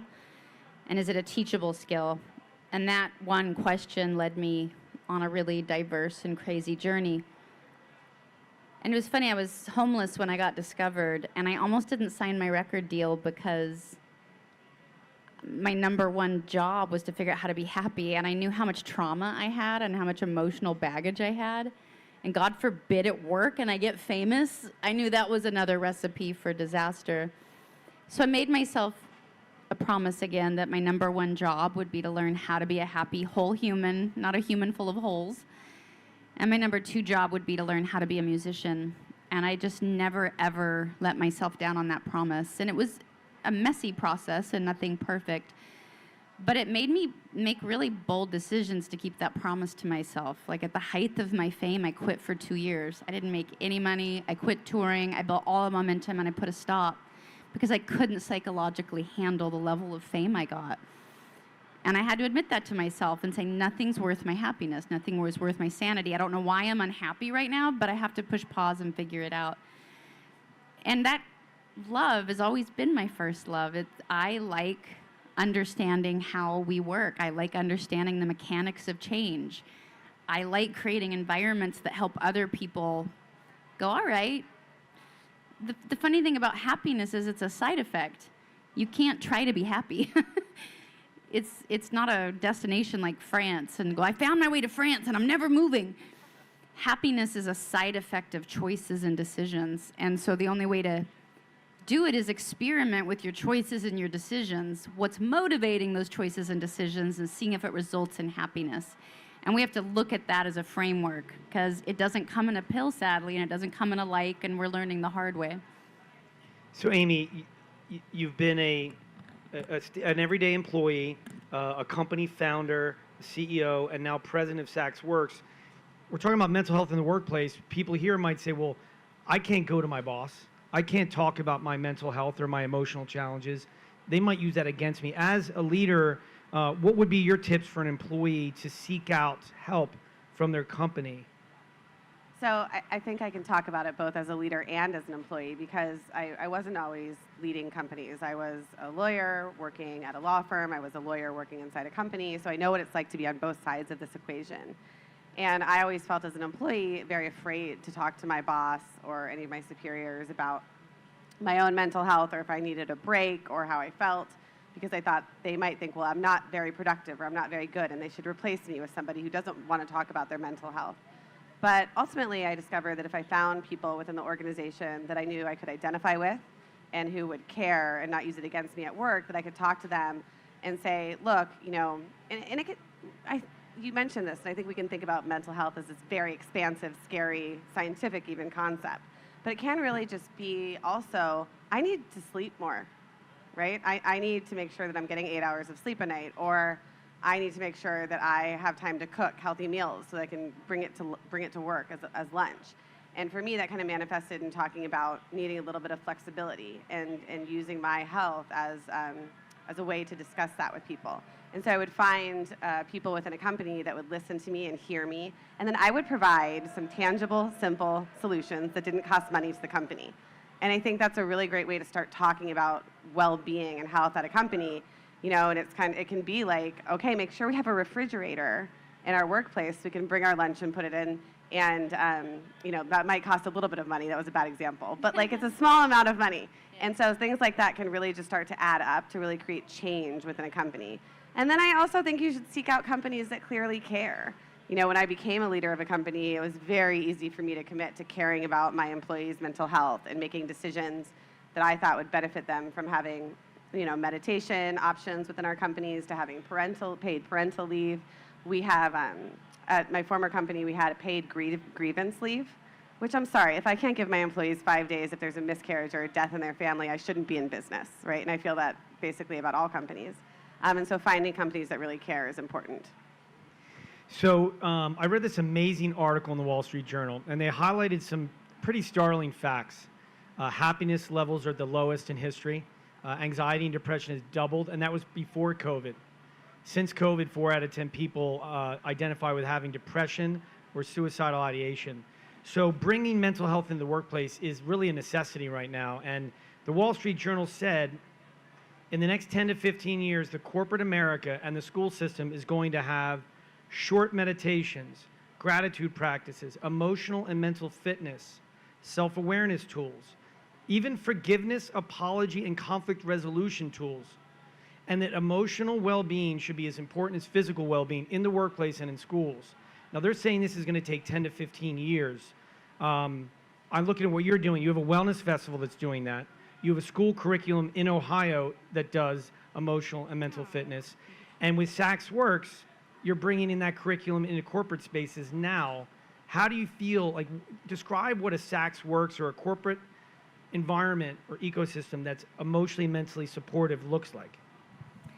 I have to go to the macrocosm really quick. First of all, we can't wait 15 years. I don't doubt that, for it to become just a really standard, knowable thing. I get that. I get that timeline. But we can't wait to start building it, because the pain point is now. People are trying to kill themselves now. It's unacceptable. We can't accept what America, what the world is defining as success if we're wanting to kill ourselves. What did we lose when we left our villages and became an urban species? Villages think in holistic systems and everything was closer, and we didn't silo everything. And one of the side effects of urbanization is our doctor became strictly for a metaphysical body, and it was in a building. And then there was school, and it became in a classroom, and it moved into that building. And our humanity got siloed as a side effect of urbanization. And somewhere in a matter of a few short generations, we forgot as a species what to do with pain. Pain's part of life. It's not like that's new. We've always had our hearts broken. We've always suffered trauma. This is not new to humanity. So in a matter of 4 generations, I'd call it, we lost what the heck to do with it. That's sad. And so we have to put the village back into the systems we have. I'm not here to tear down capitalism. I'm not here to tear down school systems. I'm not here to do any of that. I'm here to just insert a layer of curriculum into pre-existing systems that help bring the humanity back. Because we're humans. And we can't keep asking people to show up to work and leave their mental health at home. And we can't keep expecting women to be one thing at home and a different thing at work, or men. And the roles we get asked to play as leaders without the vulnerability, it's too hard to dissect ourselves every day up and show us a different person for my school and then show up to a different person for this friend group and to show up as a different person for my parent. We have to get these systems working holistically again. So because there's not a lot of people that have thought about wellness and breaking down what is it and what is happiness and what leads to happiness, generationally, we kind of get the need for it as a country, but we don't know what it means. It's kind of like this, I mean, what does mindfulness even mean? It's a weird word. I define it as being consciously present. That's it. I'm consciously present, and that means now I can show up in the present moment and figure out what to do. Doesn't mean I'll know what to do or that it'll be comfortable, but the first step is you got to show up first, and our society's building us to be distracted. So for me, where I feel really privileged is, for whatever reason, my whole life has been about this very topic. How do I change? I don't like how I feel. I don't want to kill myself. What do I do different? And just figuring it out and writing it down and taking notes. And then how can I help scale that through existing companies? You know, like with what Amy's doing, what Amy was already doing with her other company, which was, how do I serve the whole person?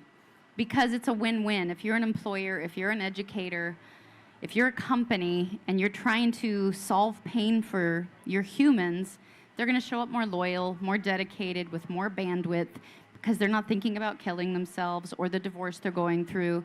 It gets to all be part of the discussion. And it's easier than companies think.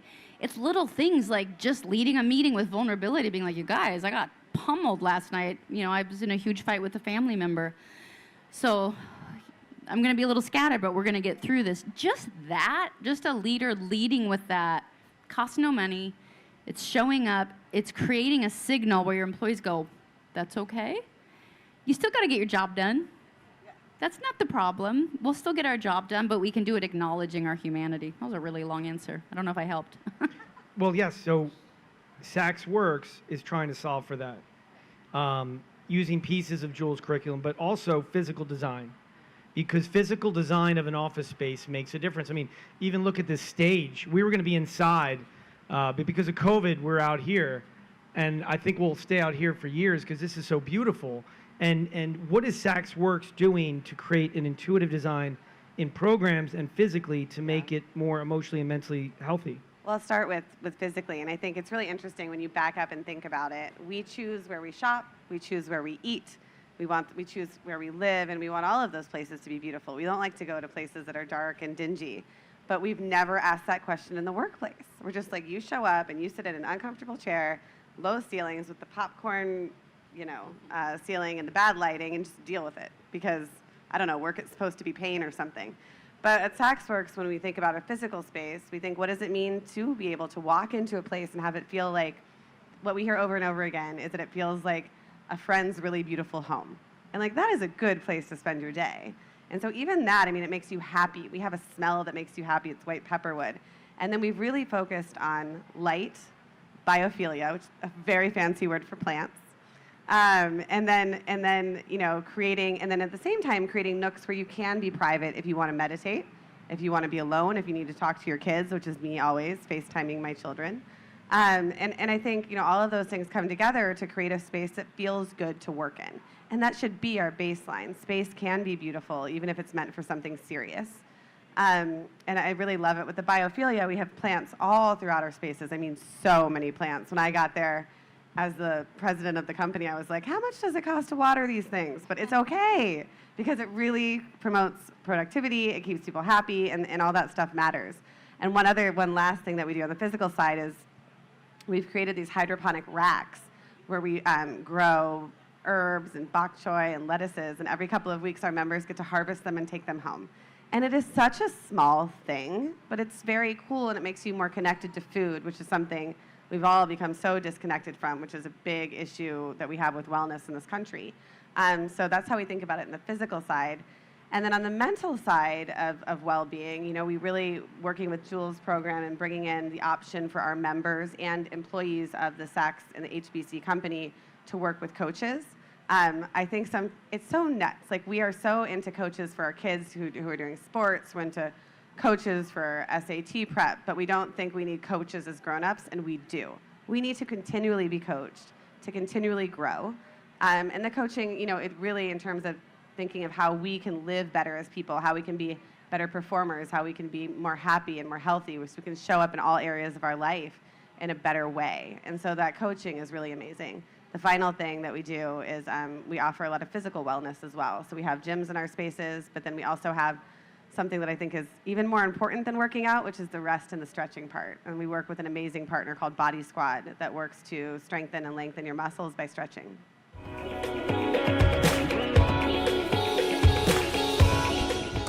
Hi there, I'm Misha Collins. I'm on set. I guess you couldn't really call this a set. I'm in the parking lot of a new show that I'm working on called Road Food, which is about building empathy by breaking bread together. It's a very lofty ambition.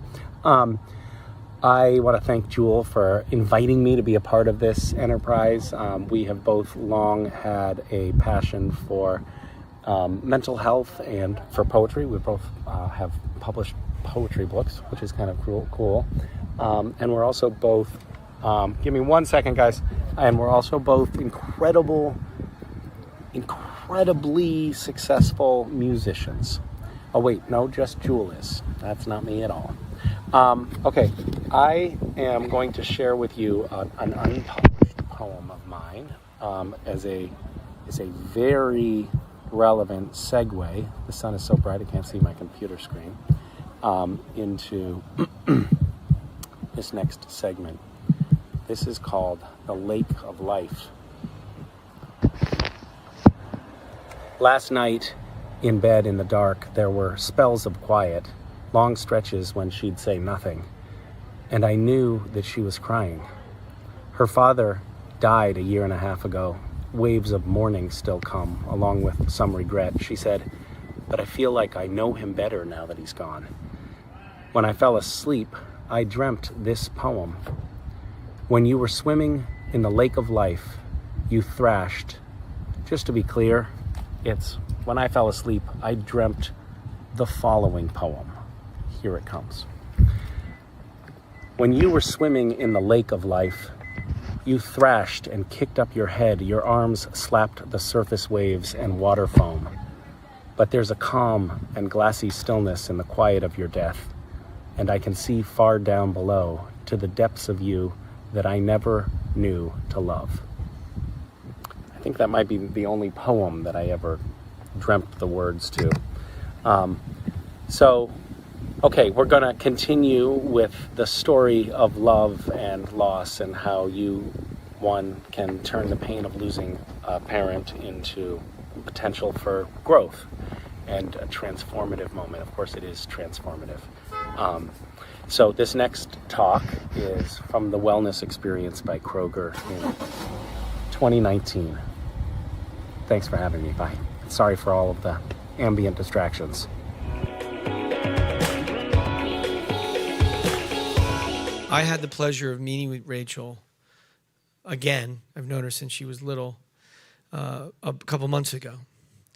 And when talking to her about some very difficult situations that took place in her life, I had to ask the one question that I think is extremely important when healing, which was, have you been able to let go of the resentment and the frustration about the circumstances that you were faced with as an 18-year-old, 19-year-old girl? And the response that I got blew my mind. And I'll let her tell you what that response was and take us back to the moment where your life shifted a little bit with a phone call. April 2018 was when my life changed. I mean, some would say for the worst, but on the 15th, I received a phone call out of the blue. I was at dinner with some of my family, and I received a phone call from one of my mom's coworkers telling me that there had been an accident. So the first thought that I had was that it was a car accident or something, like not as severe, and everything was going to be okay. But the panic in his voice and the noise in the background kind of told me otherwise. So basically, there was a disgruntled employee at this event that opened fire and shot my mom, and she suffered from those injuries and died on site. And so kind of everything after that went by very, very quickly. I remember the company sent a plane over. The very next day, me and some of my family from Virginia flew out to Vegas, and then that entire week kind of just unraveled before us. When did you get a chance to first start taking care of your healing process? So I don't think I internalized anything of that magnitude for maybe a couple months. I remember when everything kind of unfolded, I was numb and I just threw myself into anything I could just to avoid being depressed or getting stressed out about other things. But it wasn't until, I would say, August 2018 when it really hit me and I really hit rock bottom. I started not feeling any type of emotions. I didn't want to do anything. I didn't want to get out of bed. I wasn't eating, which is not like me at all. I mean, I'm like very emotional. I love food. But at that point is when I started to talk to a therapist and realize how to keep myself grounded and how to internalize the situation as a whole. What sparked that? How did that happen? You just said, I just want to get help. And where were you? What was the moment where you were like, geez, I need to heal? It was definitely the first day of school. I went about my entire day and I was completely fine. I went to class, I was hanging out with my team, we had practice, everything was fine. And then on the car ride home from my school to my apartment, I just got in my car and just started sobbing the entire way home. And I had realized that it was like yet another milestone that I had to live without having my mom there. And it was just kind of like the first day of school. So I think that whole week was really eye-opening for me mentally because it was probably the first time where I just didn't feel anything. So I knew at that point that I really needed to get help so I could start emoting like I would normally do before any of this. And what'd you do? Like, let's say someone's going through that, right? And they're 14 or they're 28. What did you do? Like, how did you get help? You're at college. What did you do? How did you get it? Yeah, so I was actually fortunate enough to have a family friend who was a therapist. And I am still very stubborn. And so my one stipulation to talk to a therapist was that he or she had to have gone through some type of trauma. It didn't necessarily have to be to the same magnitude as mine, but I definitely felt that whoever was telling me that my feelings were normal had to have gone through something similar. Because had they not, they really would have no idea how I was feeling or what I was doing was the right way to go about it. But I definitely look back on, I mean, I still see a therapist, but I definitely look back on when I first started and now, and how much it has actually helped me internalize a lot of what's happened in the last year and a half. Tell me, like, how has it helped? What are some of the things? What was the first thing that helped you? Do you remember, like, wow, like that helped? The first realization, the talking it out with somebody or doing some of the things they suggested helped? So I think for me, what was the most eye-opening at first when I started was she would always talk to me about how past experiences and situations kind of like shape how you think and shape your perspective, and it all kind of comes back full circle. And I remember she was asking me a lot about my childhood and how my relationship was with my mother, and it kind of all came back full circle when we had one of our last sessions before I moved back home, how I don't have any anger or resentment towards the situation because I never saw that growing up. Like, any time I ever even saw my mom, like, it was very rare that she was upset or unhappy, and she would never come home and badmouth anyone, even if, like, she had the worst day ever. She kind of just embodied that type of personality. What do you attribute that to? Because a lot of times anxiety comes if you are really angry with someone. You know, we don't let go of the anger for their sake. We let go of the anger for our sake, because it can affect us going forward. And what blew me away when we talked at the World Team Tennis event, have you been able to let go of anger? Did you experience a lot of anger, and how did you handle that? I never held any type of resentment or any anger toward the man who did this or the whole situation as a whole. I have feelings sometimes of like how it's unfair that I lost my mom when I was 19, and now I'm having to grow up even quicker than I was already growing up.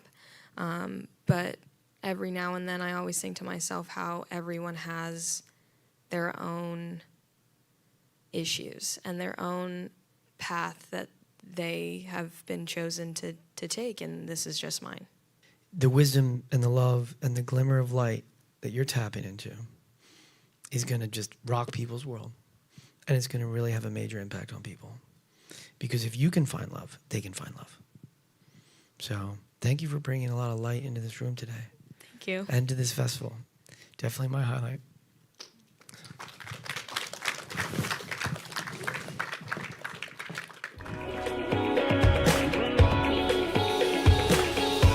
Wow, that was really amazing. It's an honor to be celebrating World Mental Health Day. And again, a thank you to the Wellness Experience by Kroger for making this possible, as well as our special partner and one of the beneficiaries of today, One Mind.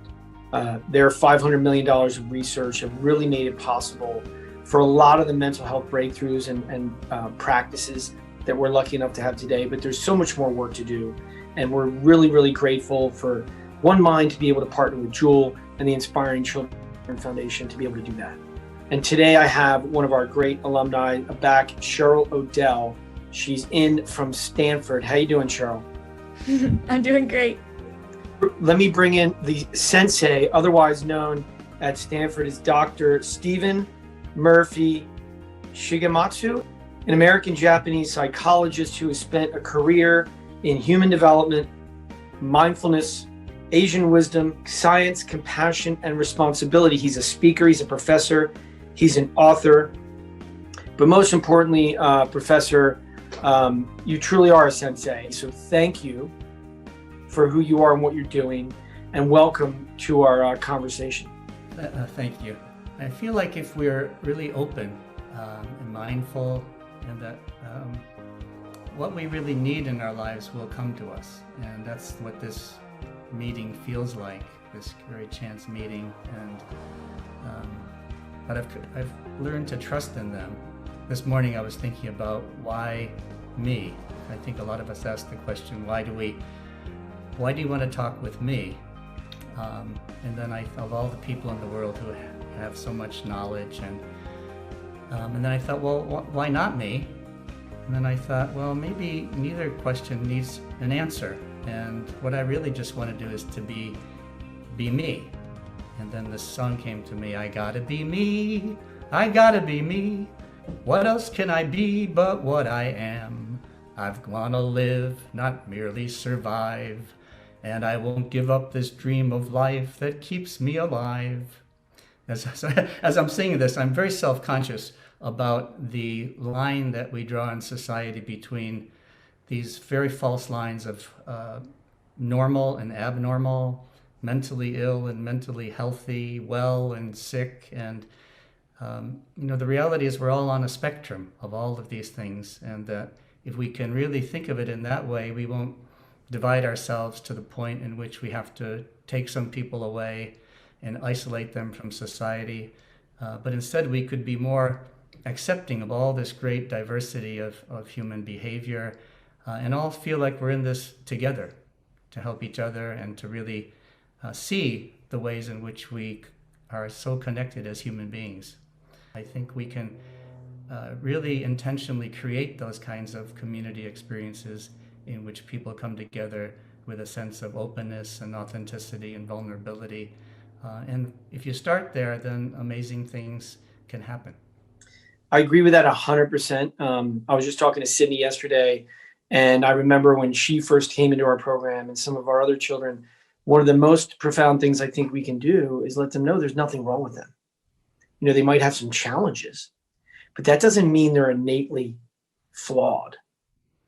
In fact, most of these children are highly sensitive, highly aware. They're extraordinary. It's just society doesn't know how to identify extraordinary, because most people hide their light.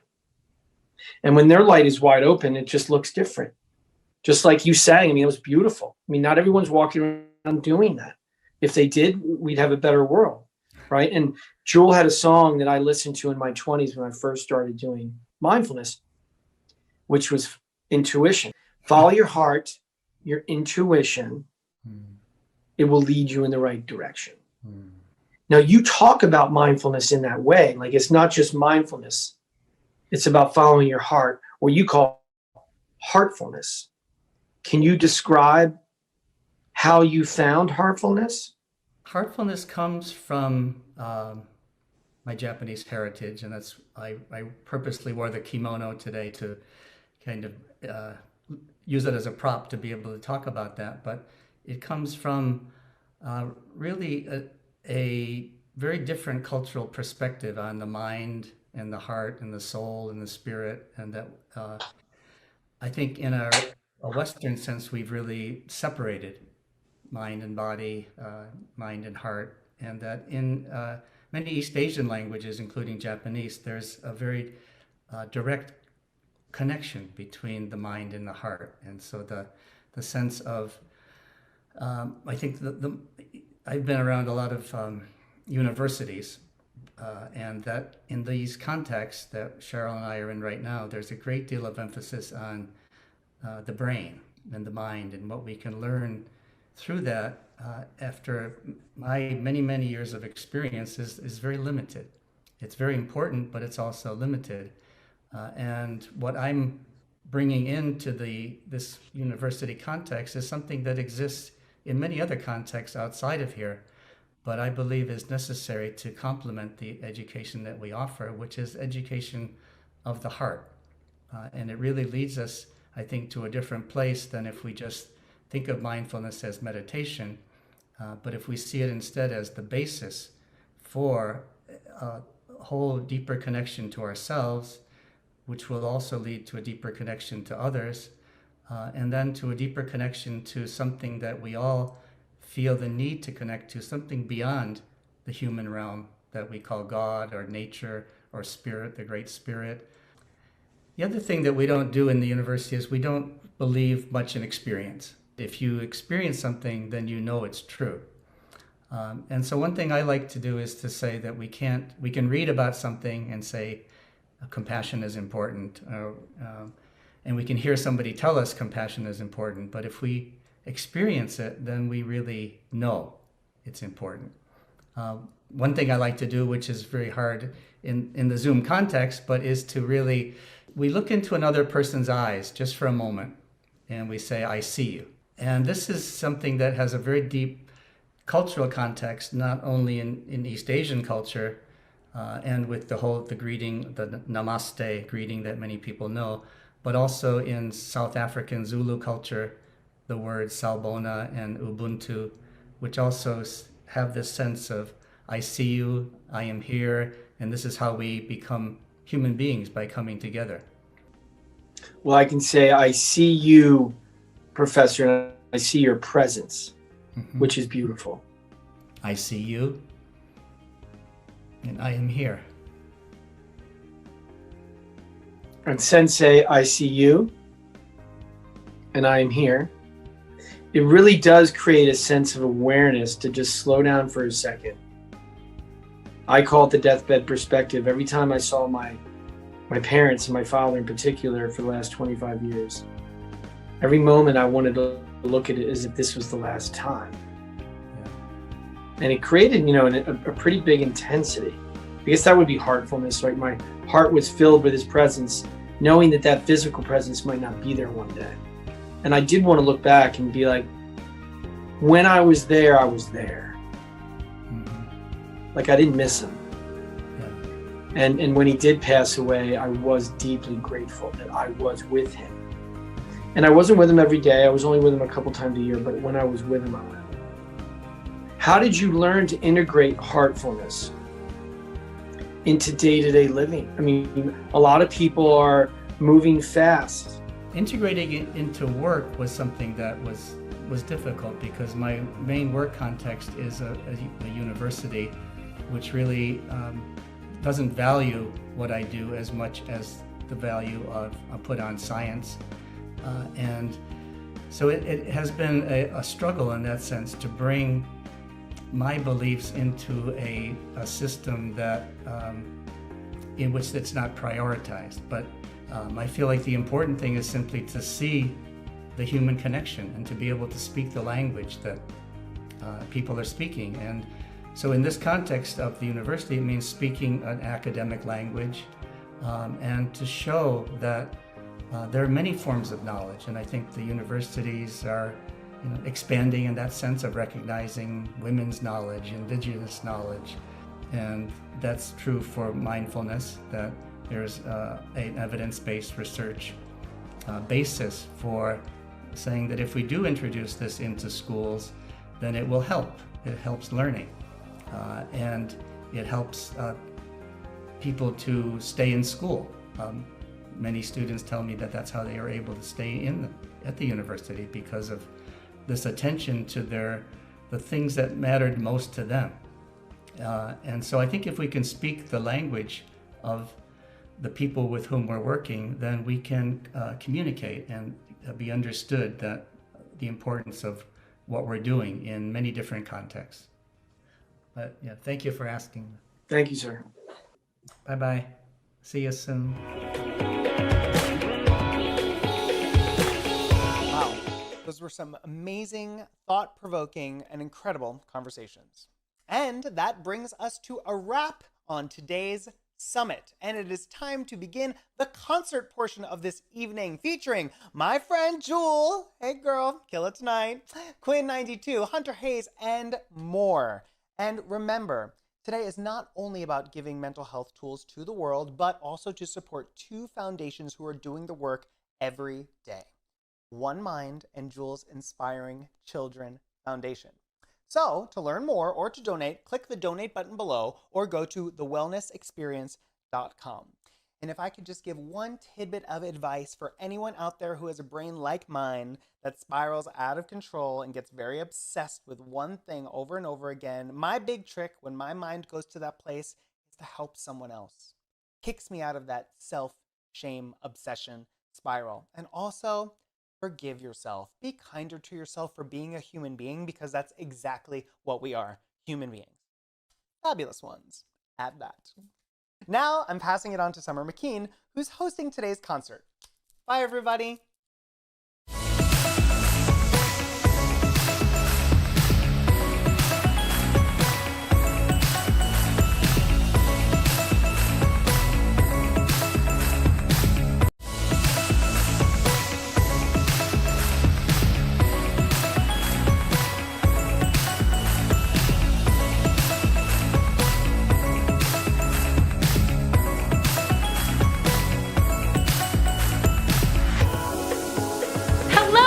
everybody. I'm Summer McKean, and welcome to the World Mental Health Day concert. Thank you so much for tuning in. It's gonna be a lot of fun. Tonight, we're gonna get to hear some amazing artists like Lydia Knight, Pat Monahan from Train, Hunter Hayes, and Lindsay L. You'll meet a fabulous Spanish artist named Laura, and you're gonna hear the inspirational story of an incredible up-and-coming artist, Charlie Green, who also has a very exciting announcement. So get ready for some love. Plus, we're gonna share some actionable tips and resources you can use to build your emotional and mental state and to look out for someone who you care about who also might be struggling. Tonight, the focus is on youth mental health. The COVID-19 pandemic doubled international rates of child and adolescent psychological disorders, which include anxiety and depression. Additionally, the rate of suicide among those aged 10 to 24 increased 60% in the last decade.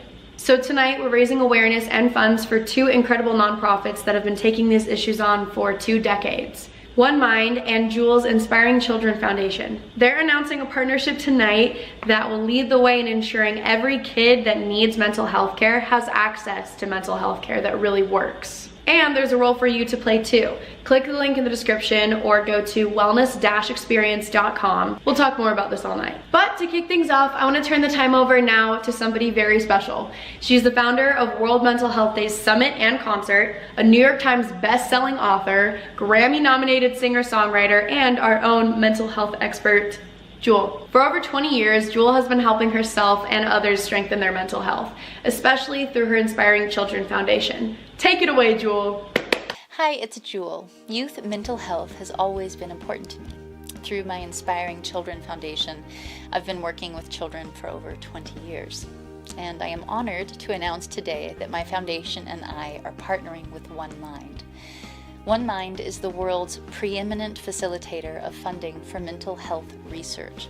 We will work together to improve mental health for kids, young adults, the LGBTQ community, and communities of color. Throughout the night, you will see ways that you can help the work that my Inspiring Children Foundation, One Mind, and I are doing together. Please help if you can.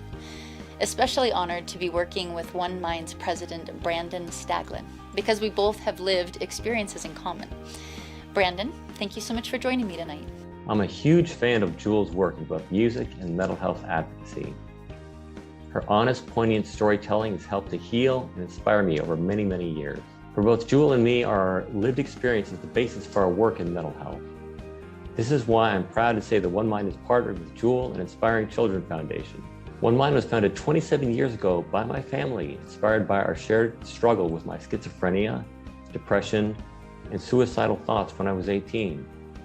That experience was the scariest and darkest time of my life. My family went through it with me. Over those 27 years, we've learned that life-threatening mental health conditions are incredibly common for young people. In fact, I estimate that up to 300,000 young people in the United States alone develop a serious mental illness for the first time every single year. Science-based medical care at the proper time can actually help people live well again.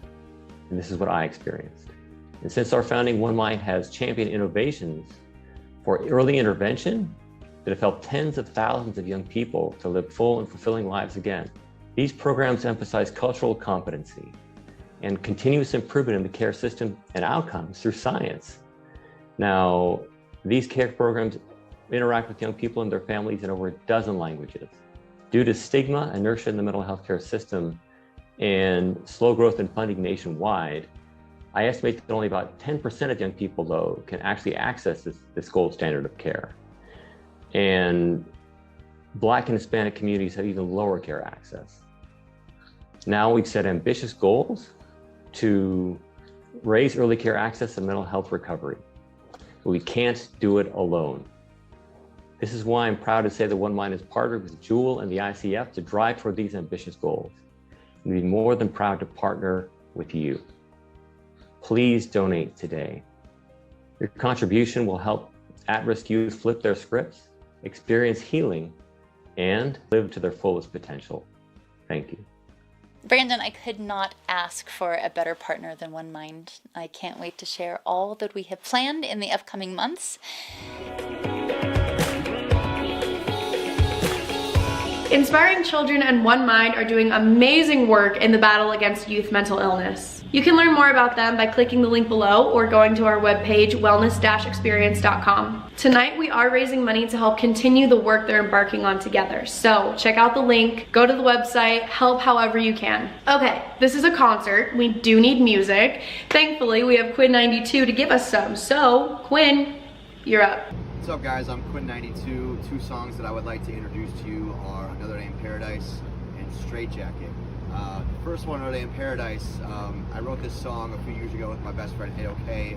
One of my favorite lines from the song is, it's all about the scenery along the route, which I think is really important to remind ourselves of, because I think we always want to strive for the end goal in our lives and we fail to realize what kind of is in front of us along that journey. So I like to remind fans that it's important to take everything in day by day, even if you haven't reached your end goal yet. Second song, Straight Jacket. I want to mention this song because I got dumped when I wrote this song. I got cheated on, it sucked, but I realized years later that I needed that thing to happen to me in order for other things to open up in my life. So I bring up that song because I think perspective is so important in our lives, and just knowing that something might happen to you that you don't love, but you may realize later in life that it was necessary in order for other doors to open. So two very special songs that I hold dearly to me. Hope you guys enjoy my performance. Love you all.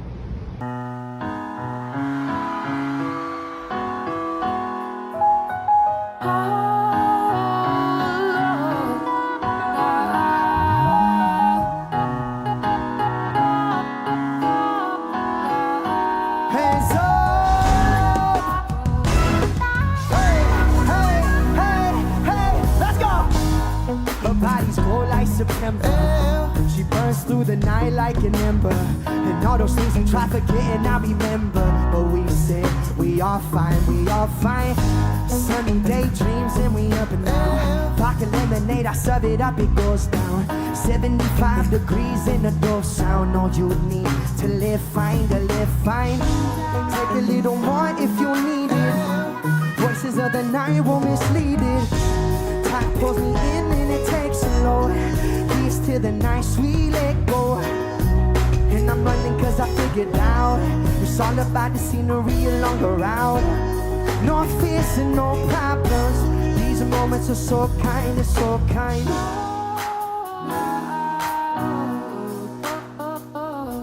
Yeah, yeah. See, yeah, yeah, yeah. Hey! I ride my time by the ocean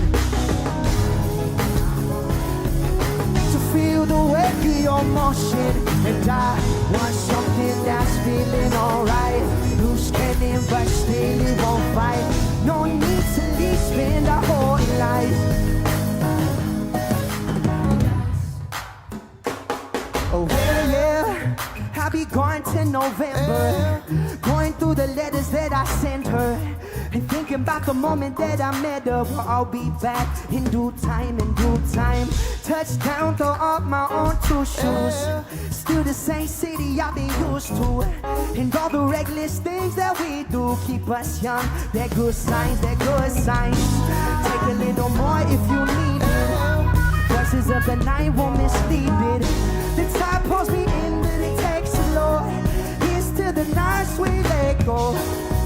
And I'm running that you figure out. It's all about the scenery along the route. No fears and no problems. These moments are so kind, they're so kind. Oh yeah, yeah. See, yeah, yeah, yeah. All the good comes in waves. That night I'm awake to feel the weight of your motion. And I want something that's feeling alright. Loose stranded, but still it won't fight. No need to leave, spend our whole lives. Another paradise. In that night, I'm awake. And I lose cannon, but still it won't fight. No need to leave, spend our whole lives. Another. Cincinnati, I love you guys so much. Thank you.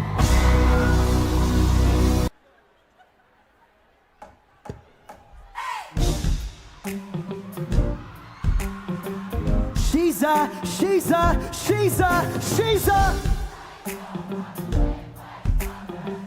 straight jacket will hold her, yeah. Wild eyes, they will lure me in her trap. Go mad just to hold her. That's when I noticed that something was strange out of my range. Something went off of my brain. She was insane. Here she goes again now. I woke up and I told her, I said, you won't know me when the feeling's all gone. And I tell everyone, and the look on your face will slowly come undone. Cause it was all a front. And quietly I say it to your face that you will need to find another place to stay. And no, you won't know me when the feeling's all gone. And I tell everyone, yeah, yeah. One more time, Ohio, I need you to make some noise. She's a loose cannon with the temper so absurd, hiding from the police, yeah. Took pills with a name I never heard. Day before sleep, she followed me. That's when I noticed that something was strange out of my range. No way back, something went off of my brain. She was insane, she goes again now. I woke up and I told her, I said, you won't know me when the feeling's all gone. And I tell everyone, and the look on your face will slowly come undone. Yeah, cause it was all in front. And quietly I say it to your face that you will need to find another place to stay. You won't know me when the feeling's all gone. And I tell everyone, yeah. And I tell everyone. And I tell everyone. And I tell everyone. And I tell everyone. That's when I noticed that something was strange out of my range. Something went off of my brain. She was insane. Psycho from a Midwest suburb. You won't know me when the feeling's all gone. And I tell everyone, then the look on your face will slowly come undone. Yeah, all in front, quietly. That you will need. Baby, I say you won't know me. And I tell everyone, yeah, yeah. And I tell everyone, yeah, yeah, yeah, yeah. And I tell everyone, yeah, yeah.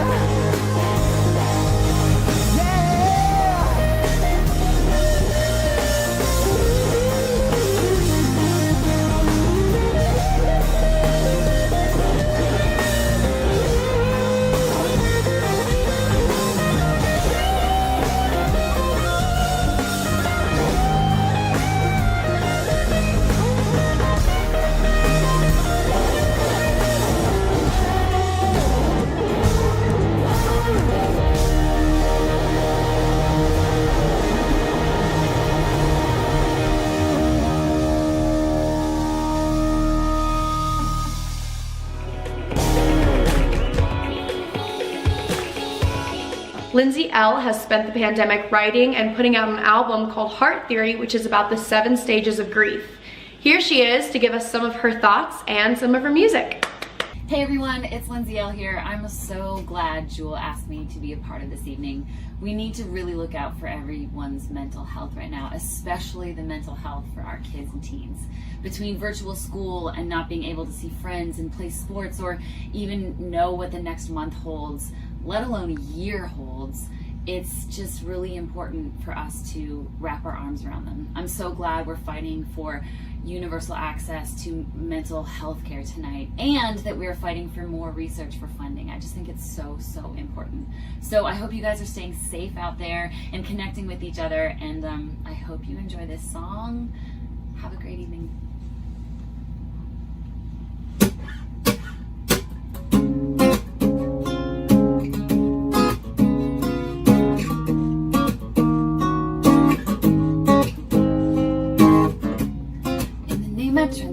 couldn't sleep. Spent thousands on therapy, just looking for clarity and reasons for me to get out of my bed. You made a mess of me, I lost my identity.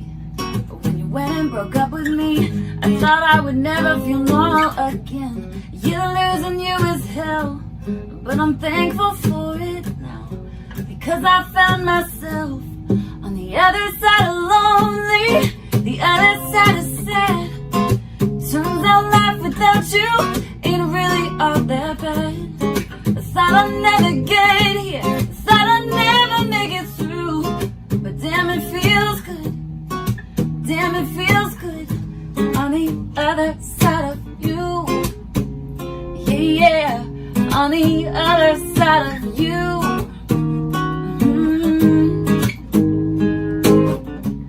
I finally feel like that girl again that I was before we met, but a little bit better than that. I'm stronger, I'm braver, I know what I'm worth. I ain't angry anymore, I don't hate you anymore, but I don't love you anymore.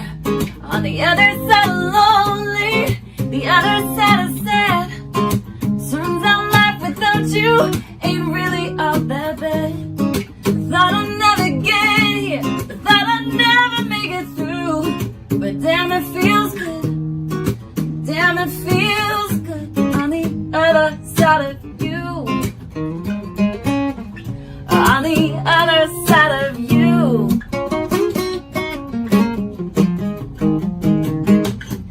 You're losing you as hell, but I'm thankful for it now, because I found myself on the other side of lonely, the other side of sad. Turns out life without you ain't really all that bad. I thought I'd never get here, I thought I'd never make it through, but damn it feels good, damn it feels good on the other side of you. Yeah, on the other side of you. On the other side of you. On the other side of you.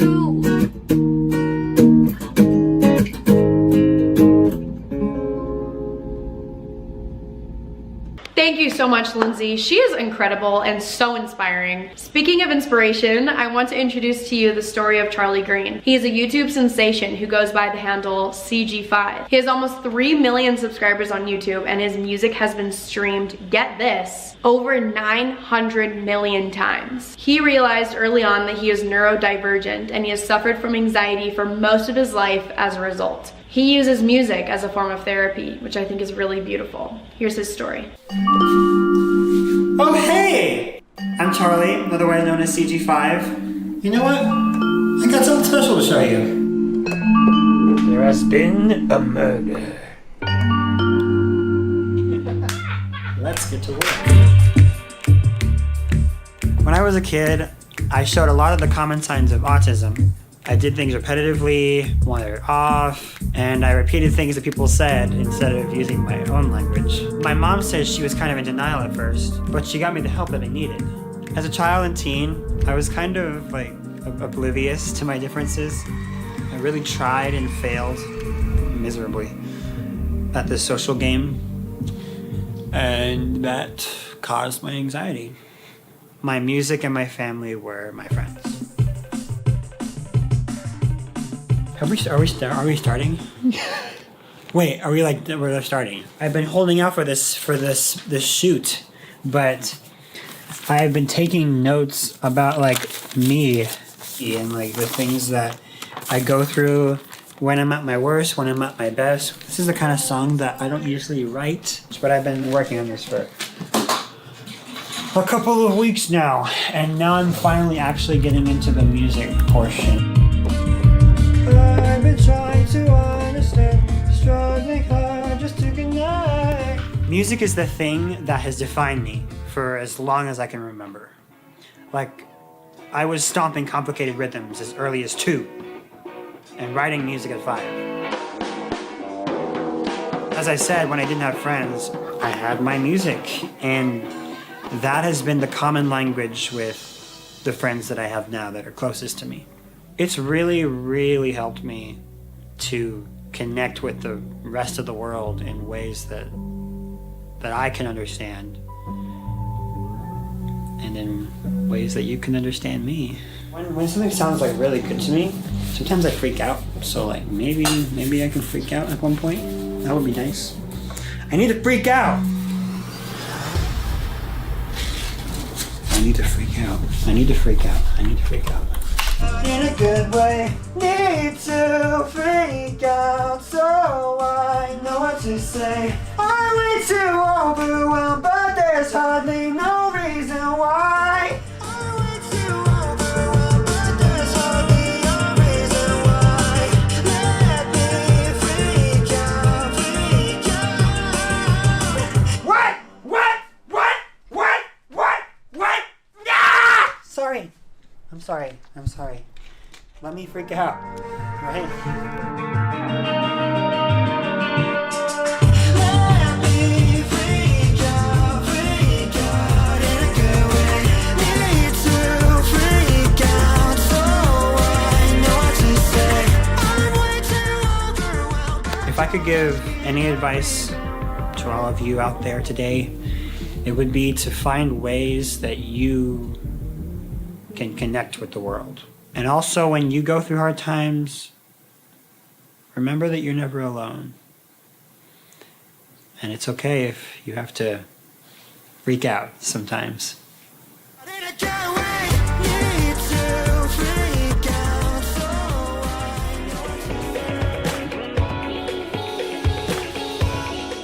Hi everyone, my name is Selena Williams and I'm an alumni of Jules Inspiring Children Foundation and a freshman at Brown University.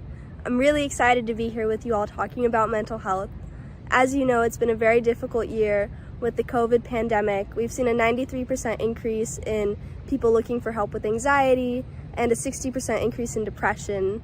I was one of those people and I'm really grateful to the foundation's help and support to help me find mental health and wellness through their 10 pillars of healing and growth. I'm now at Brown, able to help others and share that mental health skill set and community and wisdom through the foundation's support. It's now my honor to introduce one of my many mentors in the program, Jewel. Jewel held this anxiety workshop at her festival called the Wellness Experience by Kroger this past August in Cincinnati, and in it she shares some really innovative and extraordinary tips to combat anxiety, heal, and thrive. Enjoy. And I think I always had a mentality that people owed me. I wasn't given what I was needed, and somebody owed me, and that's why I stole. Because it made me feel like I was taking care of myself. It was the most loving thing I knew how to do at the time, and that's just how it was. But I also kind of felt like somebody owed me. I didn't know who. The man, I don't know. The system. Just something other than me owed me.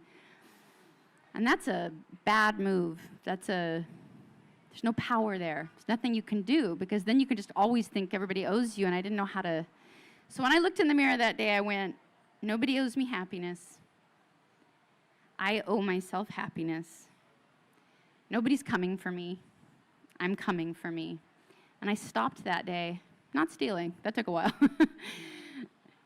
But I stopped expecting other people to do it in a much deeper way. I became accountable in a much, much deeper way. All right, what if my thoughts can turn my life around? What if my happiness is dependent on my thoughts? Well, it seems like the first thing you should do is think about what your thoughts are. The problem with really extreme anxiety is you're disassociating all the time. I could not figure out what a thought was. I could not witness a thought in real time. I wasn't even witnessing myself steal in real time. I was waking up after. It was weird. Not fully dissociative, like I fully woke up, but it was like, oh shit, I did it again. I didn't have that moment until after. So how do you start witnessing your thoughts when you don't know what your thoughts are? I wrote, I had a journal, and so I was like, I'll try and write down any thoughts I notice. So writing became a really big helpful tool for me, which I highly recommend to anybody, not as a career path. It ended up becoming a career path, which is so weird, but is not why I started. It was to try and realize, I wrote down, all right, I have to notice my thoughts. How do I notice my thoughts? Like, this was literally my process. I realized my hands are the servants of my thoughts, right? It's your action, our thoughts slowed down into something, well, an action. So I was like, that's what I'll do. I'll follow my hands around. And I gave myself 2 weeks, and I was going to write down everything my hands did, which sounds like an idiotic life plan, but it's what I had. So that's all I did. I went around and I wrote down everything my hands did. I didn't abstain from behavior because I couldn't yet, you guys. No amount of willpower will make you suddenly mentally well, you know. So I wrote everything down for 2 weeks. Looked at it at the end of 2 weeks. I wrote down every time I stole, every time I shook a hand, when I wouldn't shake a hand, when people would try and hug me and I would be like, back up. How many times I washed my hands, what I ate, when I ate. I didn't know what I was looking for. I sit down and look at it all and I'm like, I quit believing myself. It's kind of my takeaway from all that. I quit thinking I could hold a job. I quit thinking I could trust people. Like, I quit believing. That was a big problem. But the way more interesting thing is my anxiety. I didn't have a panic attack in that 2 weeks, and I didn't even notice that I didn't. My anxiety, like, virtually disappeared. That was like, I don't know, you hear about drug tests where they're like, this is for glaucoma, but now we're going to sell it to make your eyelashes grow. It's like a weird side effect where they're like, awesome, that's what we meant to do. That's what it was like for me. It was like, holy smokes, like I quit having anxiety as a side effect of something that happened here. What happened here? I stumbled onto being present. You know, that word wasn't a key word. There was not a word like mindfulness. You know, this is like 92 maybe. I had stumbled on showing up. And when you show up, you can do something.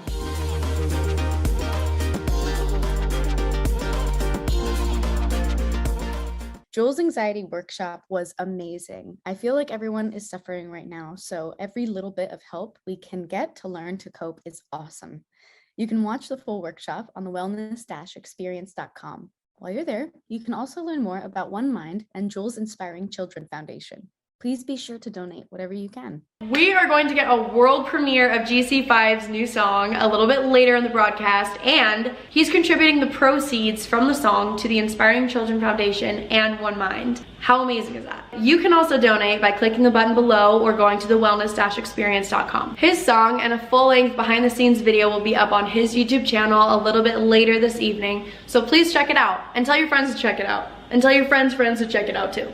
Music can be such a positive influence on your mental health. It can literally heal you. I think it's really beautiful how it can also bring people together like we're doing right now. That's a huge reason why I started Keen On. Keen On is my music media company that I started at the beginning of the pandemic in 2020. Basically just a way that I can make something out of my passion for music. I don't make music myself, but I know there are so many incredible, talented artists out there that deserve to have a platform and get their name out there. So that's basically what Keen On is. We've been working with all kinds of smaller artists for the past year now, and it's been really cool because I love the artists that I work with, so it's kind of like a fangirl moment for me, and it's really cool seeing them be able to grow a little bit because we're getting their name out there. I'm so happy to say that one of the artists we've featured on Keen On is here to perform some of her music. Everybody give it up for Hoax. What's up guys, we are Hoax, and we're so grateful to be a part of this World Mental Health Day live stream. We're gonna be performing one of our songs called You Get So Alone Sometimes. I hope you guys enjoy it. 1, 2, 3. You get so alone sometimes it starts to make sense. On this side of paradise, we're never content with the grass always greener on the other side of the screen. And misery set her sights on the likes of you and me. When arrows of love get pulled from our chest, the white mask of tragedy touch ribbons round the neck, and then shadows are cast over beds that we made, and you start to forget why you came to this place. Then you go break their hearts, they don't know who you are as you lie in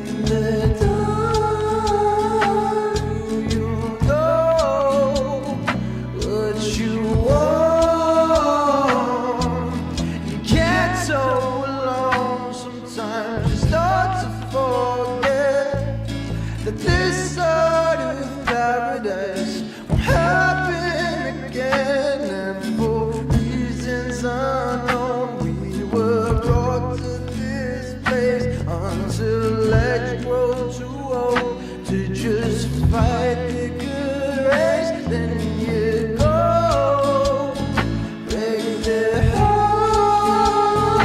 They don't know who you are. You lie in the dark. You know what you want. You go break their hearts. They don't know who you are. You lie in the dark. Do you know what you want? 'Cause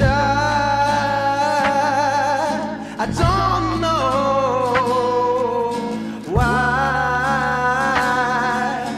you go change your mind. Tell yourself why. Tell yourself lies. Or to yourself.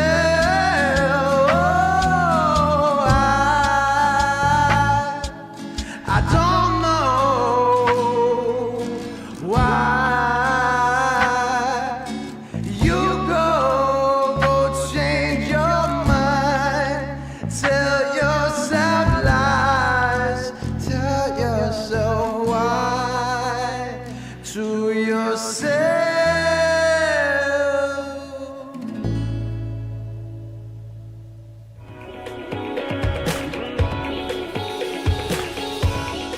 Hello, my name is Laura. I'm from Romania and I'm a singer. I sing since I was 3 and pretty much before I learned how to speak, I started to sing, and I think this was the blessing of my life. When I was 4, I lost my father, so my mom had to raise me and my brother. We had to grow up with our grandparents because my mom, she wanted to keep on studying, so she becomes a pharmacist. We really didn't have a very easy life, but even though I was an introvert, music was always there. Being a girl without a father and being a singer, it was really difficult because I had to go through a lot of bullying in the school and pretty much everywhere, so I had a really hard time to communicate. I felt abandoned and misunderstood. So my biggest struggles were anxiety, getting really nervous when I wasn't on the same page with someone, feeling that I'm doing something wrong and I needed everyone's approval all the time. This kind of insecurity drained me. It's very important to fix all the traumas, talk about them. Don't feel ashamed. We all have traumas. Some of us are lucky enough to have, I don't know, good parents, good friends, therapists, but some of us are not that lucky, so it's very important that we raise funds to help those kids and young adults.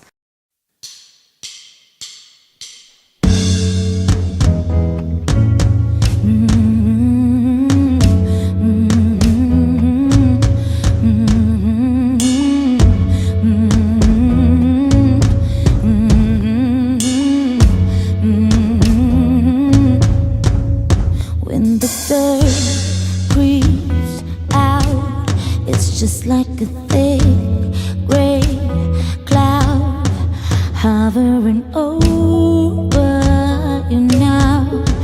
There is no room for doubt. When you feel your chest tighten from all the stress, a cycle of endless mess, you know there's no room left for doubt. I'm spinning round on standing still,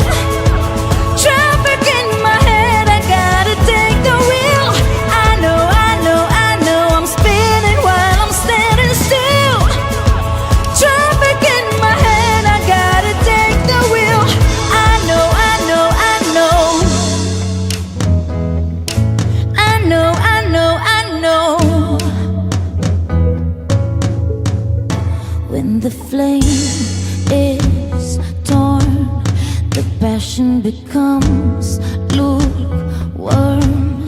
You're craving to be reborn.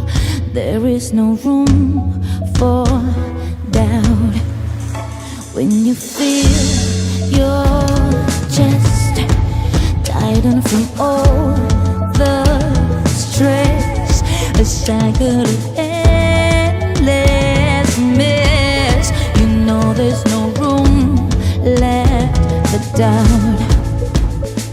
I'm spinning round on standing still. Traffic in my head, I gotta take the wheel. I know, I'm spinning while I'm standing still. Traffic in my head, I gotta take the wheel. I know, I know, I know. I know, I know, I know. I know, I know, I know. I know, I know, I know. I'm spinning round on standing still. Traffic in my head, I gotta take the wheel. I know, I know, I know. I'm spinning while I'm standing still. Traffic in my head, I gotta take the wheel. I know, I know, I know. I know, I know, I know. I know, I know, I know. I know, I know, I know.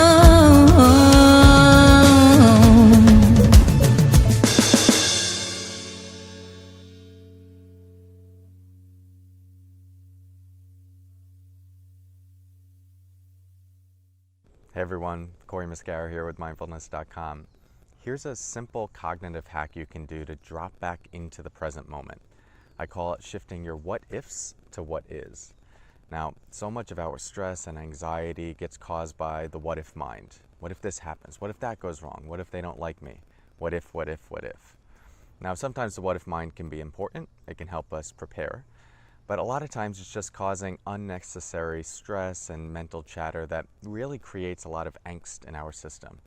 So next time you find yourself caught up in the what if mind, trade that for what is. Shift what if to what is. In this moment, I'm in a very pleasant setting. I would tune into, all right, I'm sitting, I feel my feet on the ground, I feel my body breathing, I hear sounds around me, there's what I can see right now. Your what is will be different moment to moment, but often what we see is that what is here is a little less of a catastrophe than the mind is making it out to be. So when you find yourself caught up in what if, just try dropping into what is. It's a very simple way to step out of the noise of your mind and into the direct experience of the present moment. Try it out. Hola amigos, soy Alejandro Sanz y quería decirles que es para mí un honor estar en este evento tan importante. Quiero dedicarle este video a todos los niños.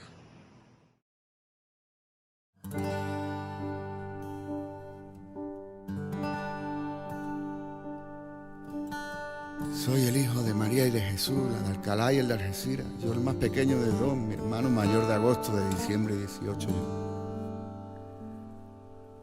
Siempre fui introvertido, tenía miedo, estaba ido. Me gustaba la poesía, el flamenco y mi bujío. No tuve muchos amigos, no era por mirarme el ombligo, era que a mí me atraía más que lo de fuera, lo que tenía dentro metido.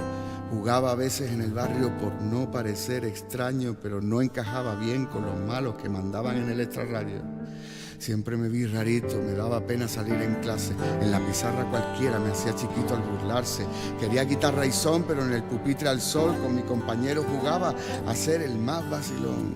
Yo relleno y el flaquito. En la escuela me hice el malo creyendo que así no me darían más palos, pero me los llevé en la calle y en el corazón y en los rellanos.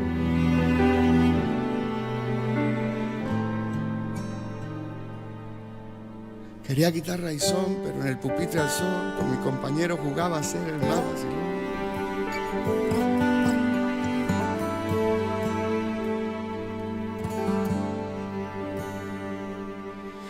Mi padre tocaba en un grupo, mi madre luchaba en la casa. Cuántas veces la vi llorando porque perdía la batalla.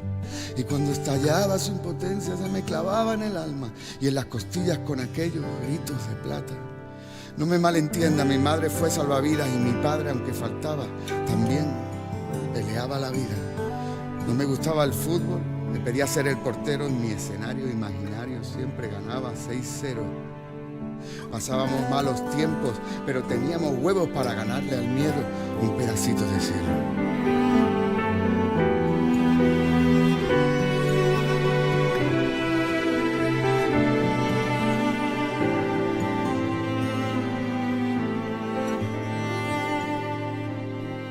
La vida se fijó en mí, empecé a soñar en grande. Total, para seguir en lo mismo, ya tenía el labio en sangre. No creía en los milagros ni en que pudiera lograrlo. Además, ya había gente que te echaba el agua a jarro. Pero insistí de una forma que aún hoy me deja helado. Yo no quería nada, pero lo buscaba a nado. Sabía que la música era lo que me sacaría del lodo, como si fuera el anillo que buscaba ese tipo que le llaman Frodo. Y de repente me vi subiéndome a un escenario, gente que no conocía, mis cancioncillas cantando. Y decidí dar las gracias, hacer siempre lo que esté en mi mano para agradecer a la vida semejante regalo. Llevo ya 30 años dedicado a este sueño que empezó como empeño, ilusión, opción y anhelo. Y ese soy yo, resumiendo, desde que tengo razón. No intento engañar a nadie, sino escribir mi canción. En medio de tanta mentira, no sabes cómo agradezco un soplo de verdad que irá en torno a ti. Amanezco ahora que es toda apariencia, valoro en su justa medida lo auténtico de tu presencia en el albor de mi vida.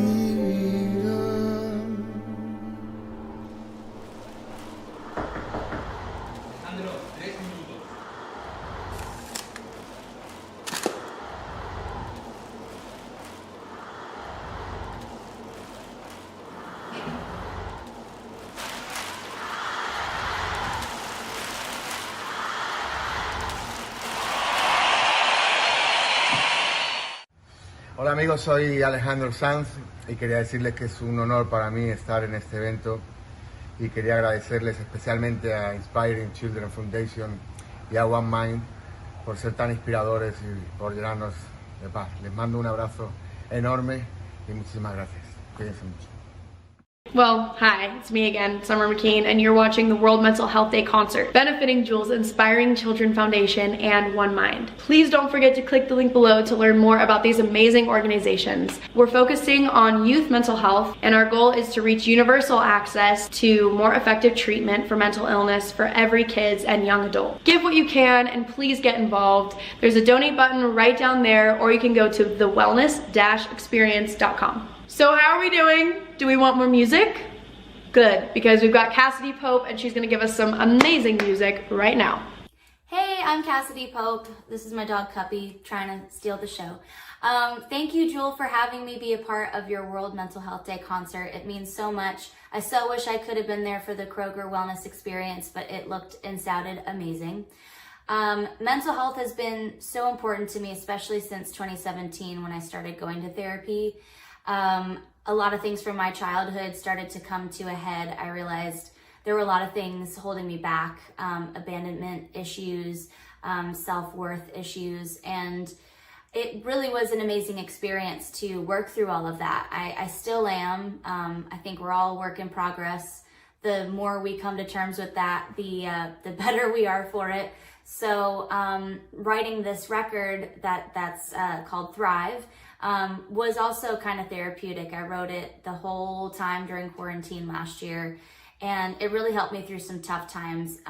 So I'm going to play you a song that really helped me through. This is a song that really confronts the past in a way that it says that it's not okay what happened, but you're kind of just accepting that thing shaped you and made you who you are today. It doesn't define you, but it contributed to shaping you. So it's a bittersweet song, but if you relate, this one's for you. It's called No Now.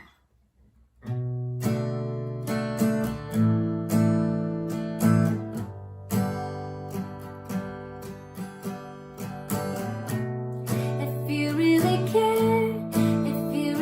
cared about my future, you would have left a long time ago.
somehow. You were my hero somehow. If you don't know by now, if you don't know by now, if you don't know by now, my answer would be no. Now, no, now. I wish you knew how. Oh, you brought me down. If you don't know by now, my answer would be no. Now, 'cause I know now.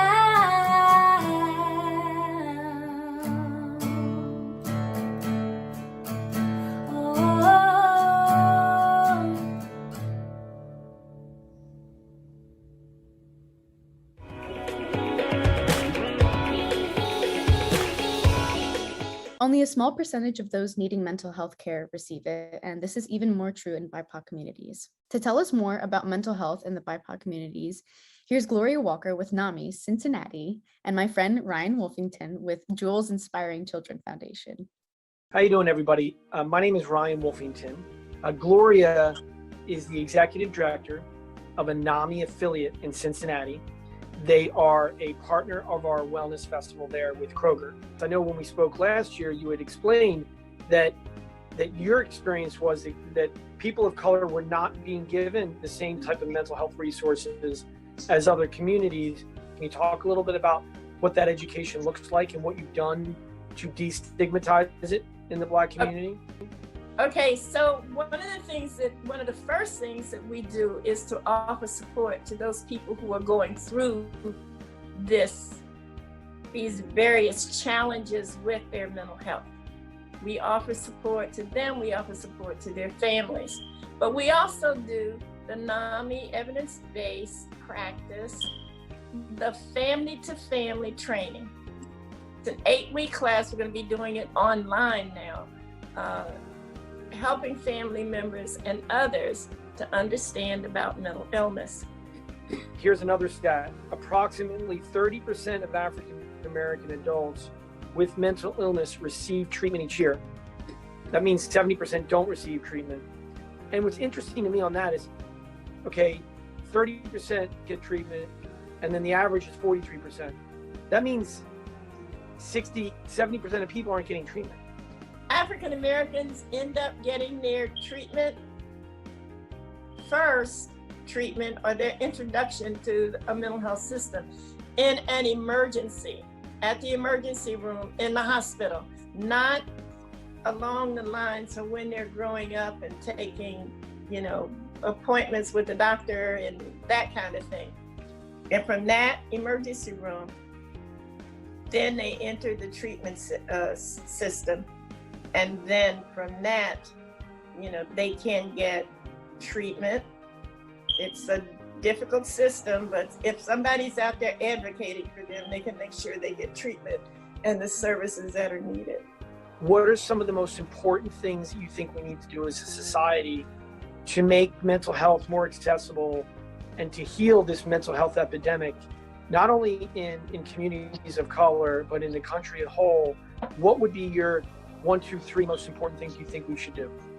My first thing to do would be to educate. I think educating everybody, we educate everybody in the schools and everywhere about diabetes. We educate people about high blood pressure. We are educating people to have them get out and work out. We're educating them about obesity. We're educating people about health. Let's educate everybody about the brain and how it is part of the body. Your health does not stop at your neck. Taking care of your health does not stop at your neck.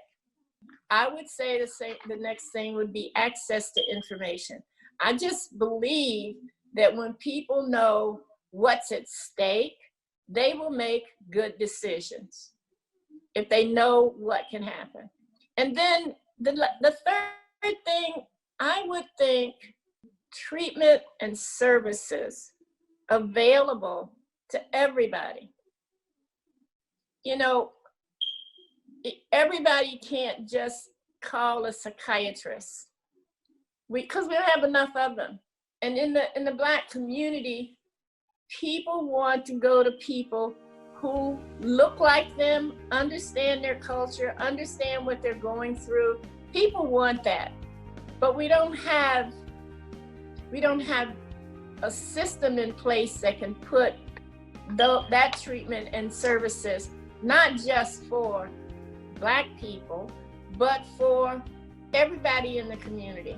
I'm a huge believer in meditation and mindfulness, not just sitting quietly, but then being mindful throughout the day and catching ourselves when we get caught up in these future thoughts or past thoughts or negative thoughts or worry thoughts. And, you know, you really are a special human being. You're an OG, you know, mental health. Back when no one was talking about it, you were in it.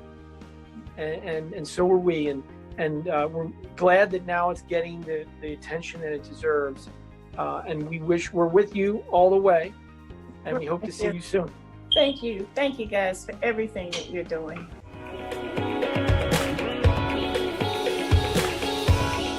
Hi, Jewel and everyone. I just wanted to say, thanks so much for having me for World Mental Health Day. I've seen firsthand the incredible work that you do through the foundation, Jewel, and seeing these children absolutely thrive and blossom over the years. And there's nothing more satisfying to me than watching a human being realize their potential. I hope you enjoy this song called Don't Be So Hard on Yourself. Is what it says in the title. I think we all have a tendency to give ourselves a hard time, especially those who have suffered traumas and other things in their life. So this is a song to be more gentle with yourself, and I hope you all enjoy.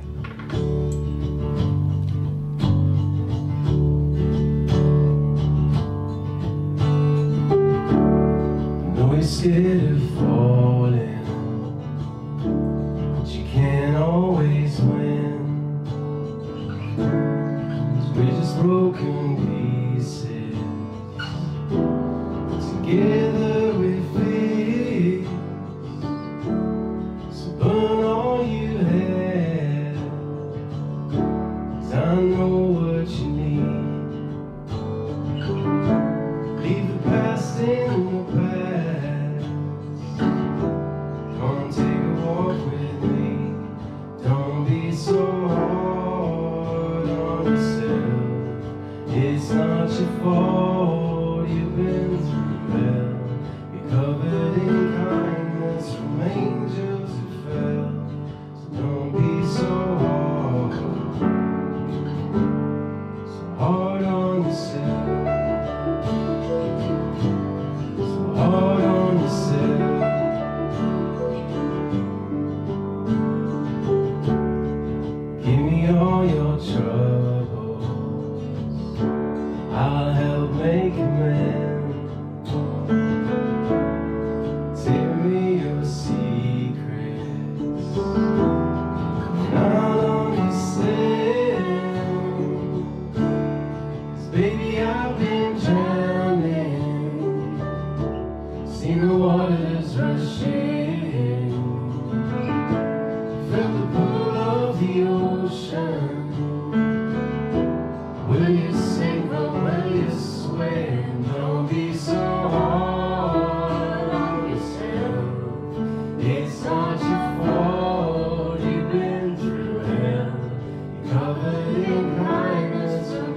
As a singer-songwriter, I have to say talking to other singer-songwriters is inspiring. It's also an incredible way to understand my own journey, as well as understand the world around me and everything that's happening. Recently, I was able to talk with Lydia Knight, as well as Jewel, about the connections between music and mental wellness.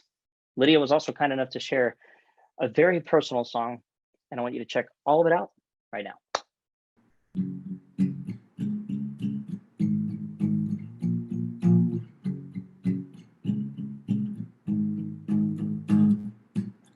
I'm aware of every little thing you do. If you're looking at me, don't wanna look at you. 'Cause I'm scared of you running away. I won't chase you, but you could just stay. I got so good at lonely, but how things could change when you want to. You might not know it yet. This could be something that flips that switch in both our heads. I see it clear, can you see it yet? I love us, I love us. I hold you down, you light me up. That's that stuff. I love us, I love us, all of us. Every fight and every touch, I want it all. Yeah, I love us. I'm aware of every little thing you like. Too much coffee in the warm street lights. I hope one day I'll be on your list. Maybe things will make sense if we kiss. I got so good at lonely, but how things can change. You wanna make me say, I love us, I love us. I hold you down, you light me up. And that's that stuff. I love us, I love us, all of us. Every fight and every touch, I want it all. Yeah, I love us.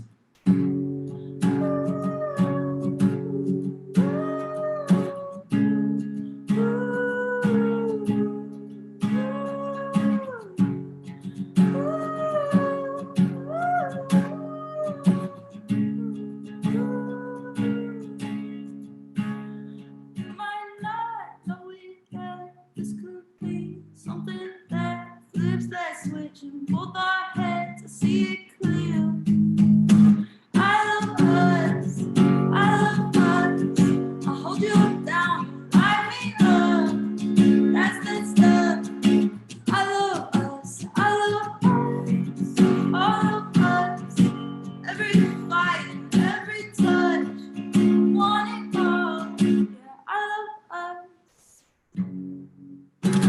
I just realized I never figured out how I was gonna end that.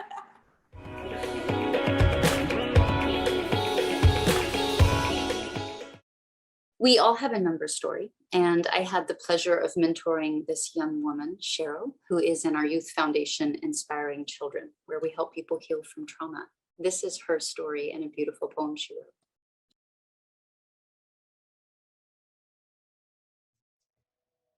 Dear Trauma, I remember you, but I am not you. I remember crying by the window, wondering why you wouldn't come home. The beer cans at my feet in the passenger seat.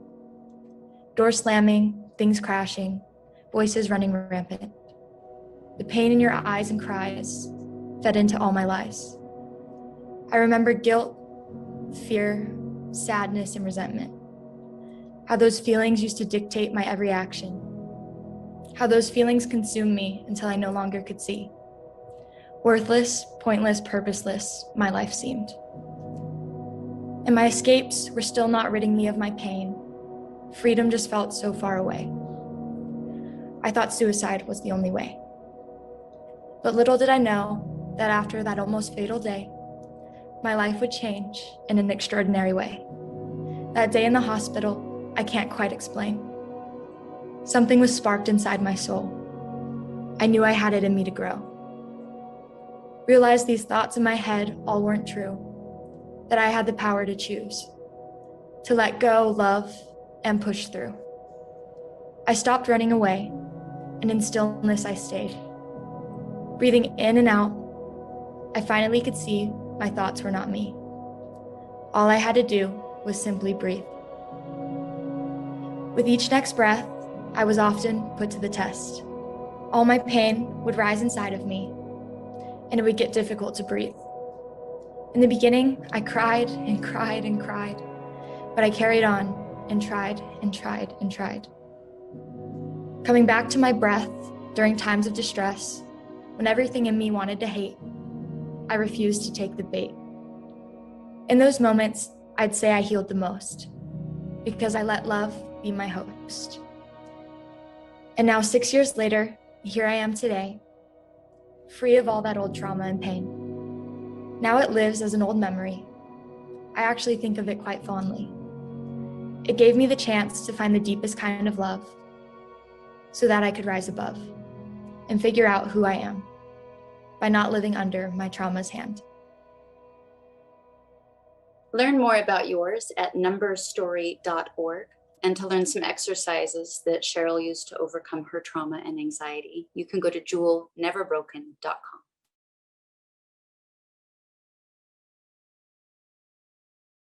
Hey everyone, Corey Mascara here with mindfulness.com. I want to share a simple mindfulness practice you can use to reground in moments when you're feeling stressed. It's called Take 5, and we can do it together. So start by taking out your left hand and then holding it in front of you like a pizza pie. Now take your right pointer finger and place it in the palm of your hand right around the wrist. I'll hold it up like this. What we're going to do is slide the pointer finger up the thumb while taking an inhale through the nose, and then slide back down taking an exhale through the mouth. So sliding up, breathing in. Exhale back down. Up the pointer finger, inhale. Back down, exhale. Up the middle finger, inhale. Back down. Ring. Back down. And pinky. Back down. Great. So this is Take 5. Doesn't take more than about 30 seconds. You can do it before bed when you're trying to de-stress, or anytime throughout the day when you're feeling overwhelmed. Try it out and have fun. Hey guys, quick update. I am still in Little Rock and I am still stuck in a hotel room. You know who's probably not stuck in a hotel room? Pat Monahan from Train. Here he is. Hey everybody, I'm Pat Monahan from the band Train, and I'm very excited that we are a part of my friend Jewel's World Mental Health Day concert. Such an important time to be invested in the mental health of all of our children and our friends. Just make sure that you stay connected, keep talking to people. I can't stop talking, which is probably a good thing during this weird COVID time, but we're all in this together, and hope you guys are enjoying the music so far. This is our song, Calling All Angels. I need a sign to let me know you're here. All of these lines are being crossed over the atmosphere. I need to know that things are gonna look up, 'cause I feel us drowning in a sea spilled from a cup. And there is no place safe and no safe place to put my head when you can feel the world shake from the words that I said.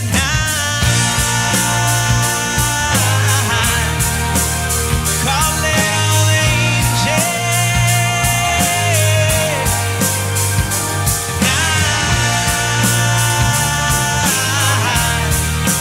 Calling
Now we have a special treat. Two of the world's top mental health and trauma lived experience experts, Dr. Gabor Mate, really hope I'm saying that right, and Jewel are going to talk trauma. Gabor's recent film, The Wisdom of Trauma, has reached and inspired millions of people, and Jewel talked to him about it.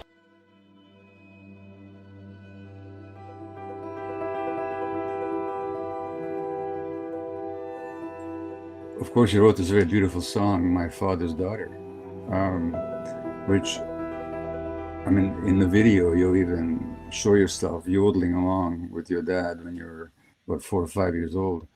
And it's hard to see that song except other than as a tribute to your dad, despite all the pain that he inflicted on you. So tell me how you made peace with all that. Trauma, to me, when I really sat down and sat in my body with it, it's what brought me to talking about dilation and contraction earlier. Mm-hmm. I think trauma is an experience that's so overwhelming we can't understand it. And it's a massive dose of energy or information or experience that's so big we can't process it. And we typically will contract around it and it'll stay in our system. And it calcifies, sort of. It gets stiff, it gets immobile.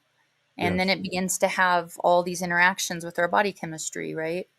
Yes. All the neurochemicals that get released, the cortisols that get released, and it stays in our system and it keeps irritating our system. And I realized it wasn't as much for me to forgive or not forgive. I mean, what a power trip to say, I am in the position of forgiving or not forgiving. It's kind of a really funny power trip. It is. And I don't think it has anything to do with anything. What I had to do was dilate, dilate, dilate, dilate, dilate to get this energy to move in and through my system and to keep it moving.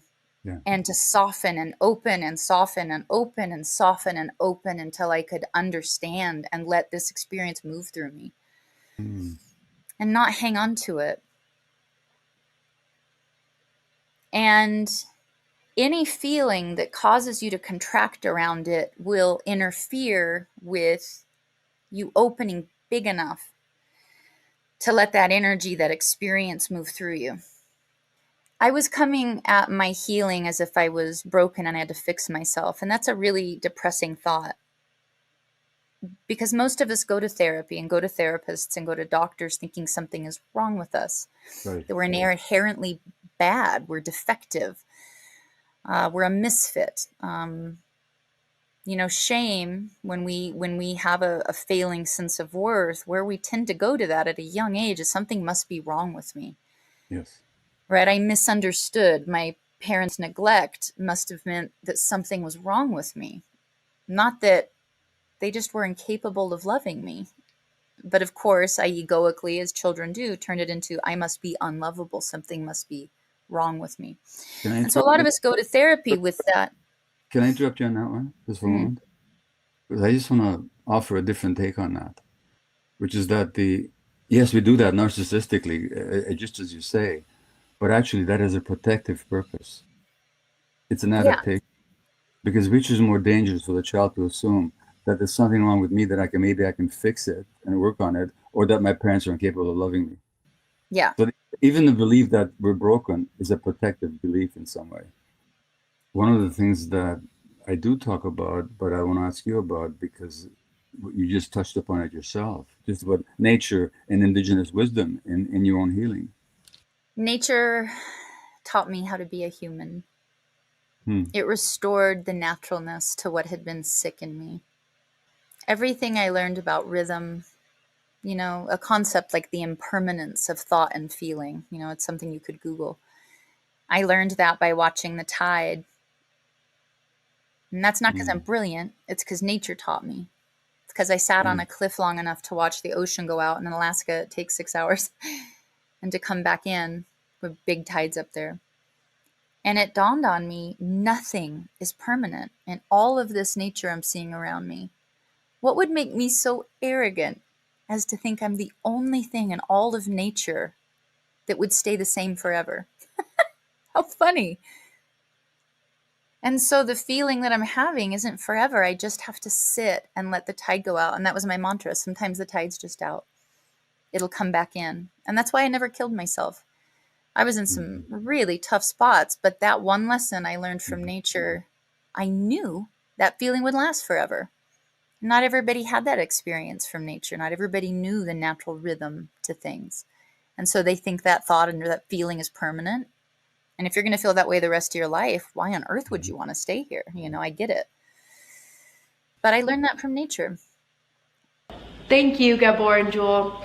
Jewel and her Inspiring Children Foundation youth leader, Sherial Odell, I really hope I'm saying that right, have created these amazing Inspire cards to create meaningful connection through conversation. While we bring in our next artist, answer one of Jewel's Inspire card questions in the chat below. Ready? Who has had the most positive impact on your life and why? Now remember, you can donate to Inspiring Children Foundation and One Mind by clicking the link below or going to the wellness-experience.com.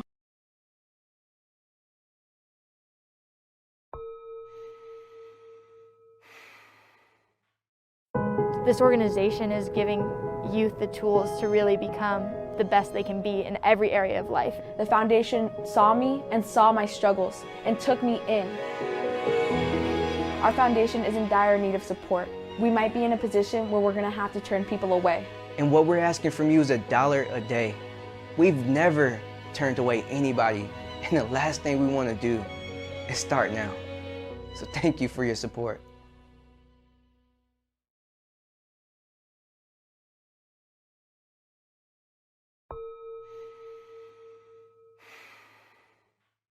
Absolutely killing it. These guys rock. I have another Inspire card question for you. What was the highlight of your World Mental Health Day? Comment in the chat. Now I want to hand it over to Dr. Mark Watkins, Chief Medical Officer at the Kroger Company, who has helped make this summit and this concert possible. Thank you, Dr. Watkins. Hi, I'm Dr. Mark Watkins, Chief Medical Officer at the Kroger Company, and also served as a medical officer in the United States Navy. Today, I'd like to bring attention to the fact that the Veterans Administration reports that approximately 22 veterans die by suicide every day. Mental health in the veteran community is a serious and growing concern, not only for vets, but for everyday people. And I'm grateful that we here at Kroger are supporting mental health in our associates, customers, and as a company through the wellness experience. If you or someone you know is struggling, please ask for help. Please check out our resources at thewellness-experience.com. I wanted to introduce our next act, Michaela Bryan. I first heard her at the Wellness Experience. She's been singing at some of our live open mics with the foundation, but getting to see her on stage at the Wellness Experience was a whole other thing. She sings with all of her heart, and I know that you'll love her. Michaela Bryan. If philosophy's an clock, moved you almost side, and you speak of your loved ones as I clumsily strum my guitar. Excuse me, guess I'm mistaking you for somebody else, somebody who gave a damn, somebody more like myself in these foolish games are tearing me apart, and your thoughtless words are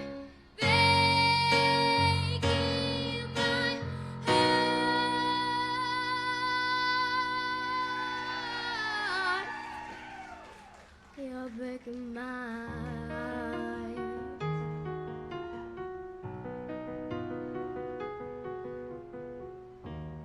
You're always brilliant in the morning, smoking your cigarette and talking over coffee. Thank you.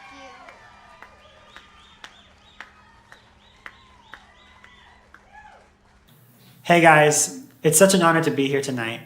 Thank you, Jewel, for inviting me to perform for your World Mental Health Day concert. When I was very young, I found that music could help me to express myself in ways language couldn't, and it's helped me to cope with my anxiety. I also had a supportive family and access to mental health care that too many young people do not have access to.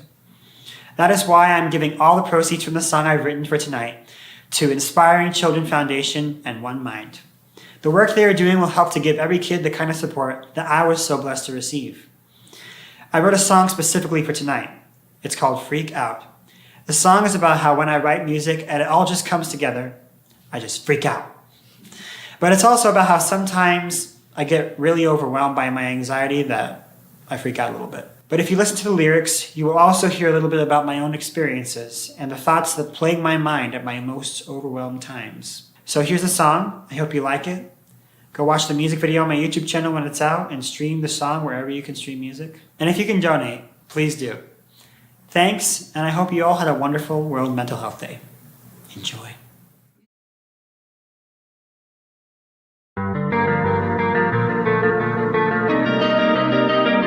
Let me freak out, freak out, freak out in a good way. Need to freak out, freak out. I can never find one moment of peace, even in the silence. These thoughts are not and never to be forgotten. Every little expectation's binding me. Every second that I breathe, and I am the one who's telling me I've lost it. But I got no other way for you to understand me. I've got no other way. Let me freak out, freak out, freak out in a good way. Need to freak out so I know what to say. I'm way too overwhelmed, but don't ask me the reason why.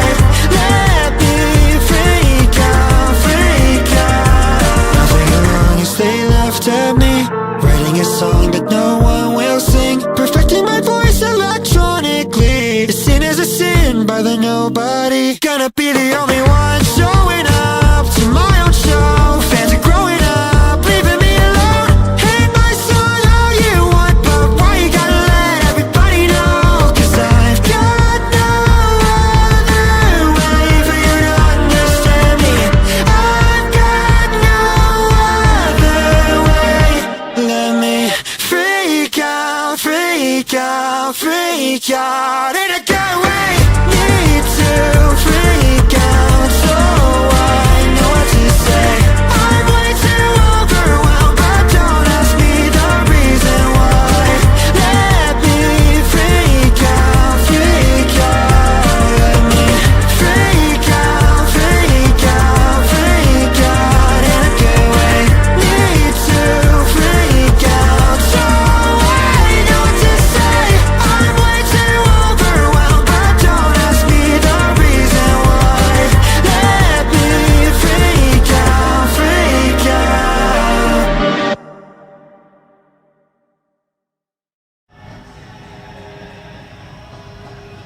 definitely not freaking out because that's the name of the song, Don't Freak Out. So I'm not freaking out. That wasn't even funny. Anyway, the concert is not over yet. We still have Hunter Hayes waiting to perform, and Jewel will be appearing to show off her one-of-a-kind voice.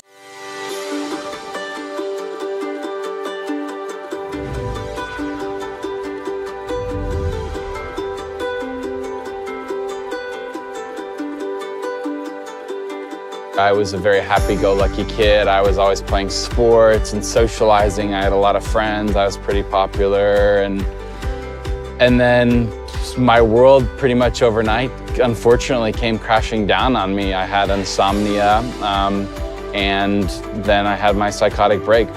Had a great support network growing up, always had loving family and friends, especially the love of my parents. And they saw that something was not right with me. I wasn't able to articulate myself like I had been before. I was telling them that I was hearing voices. I was very paranoid. So they got me treatment right away, and I firmly believe that early intervention is a must in all cases of psychosis and mental illness. I think that it is maybe the most important factor into getting someone fully recuperated. I would not be here today standing in front of you if it weren't for all the good work of organizations like One Mind. And I can't stress enough how brain health is very important, and you'll make such a big difference in people's lives. And people like you sure as hell saved mine. So thank you very much.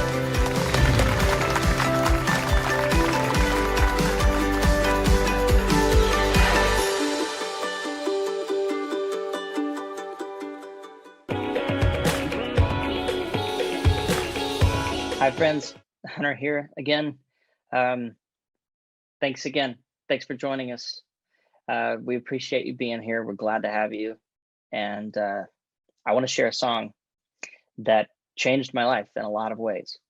I wrote this song with a couple friends of mine after a very, very deep conversation. And it's a song I've never written anything like before. And it was so deeply personal that I didn't think I would ever release it. I did release it, and I'm glad I did, because it became the most streamed song, basically the biggest song off of an album called Wild Blue.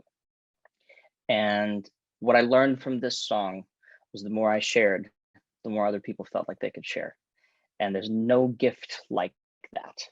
Getting to take my experiences, put them into a song, and know that it's given other people a safe place to talk about it, which is, I feel like, part of why we're here today.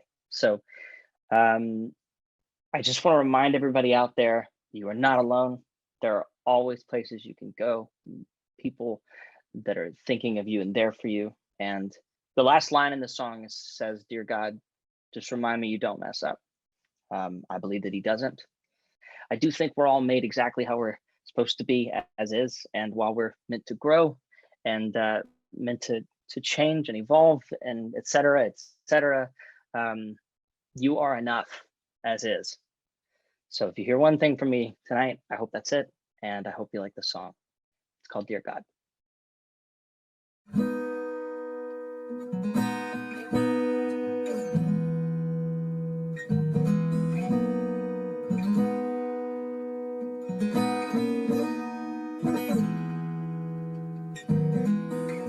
Well, here I go again, 3 glasses in, count my sins, home alone again. It's 3 in the morning, just me and my demons at war again. So I'm calling in, you listening. You made a man that's fragile, you made a heart that can break. You showed me the road less traveled, knowing I'm gonna run away. You made me love so hard, when everything I love just leaves. Are you sure there's nothing wrong with me? Why does my life have to hurt so much? Why can't I find any peace of love? And why do I feel like I'm not enough? Dear God, are you sure that you don't mess up? Can we still call it praying if all I do is sitting here cursing your name again? The truth is it's not even you, it's just me that I'm up against. but you made me this. So can we share the blame for this? Oh, after all, you made a man that's fragile. You made a heart that can break. You showed me the road less traveled, knowing I'm gonna run away.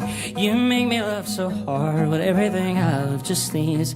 Are you sure there's nothing wrong with me? Oh, and why does my life have to hurt so much?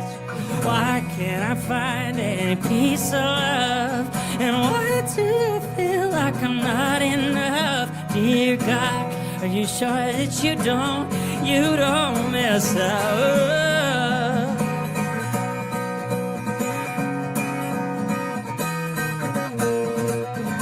You don't, I know you don't know. I know you don't. I know this ain't for nothing. There's nothing you don't make. I know you got your reasons. This shit's just hard to take. I don't mean to criticize you. I know I'm hard to teach. No, you tell me there's nothing wrong with me. Yeah, but why does my life have to hurt so much? And why can't I find any piece of love? And why do I feel like I'm not enough? Dear God, are you sure that you don't mess up? You don't mess up. You don't mess up. Yeah, dear God, just remind me you don't mess up.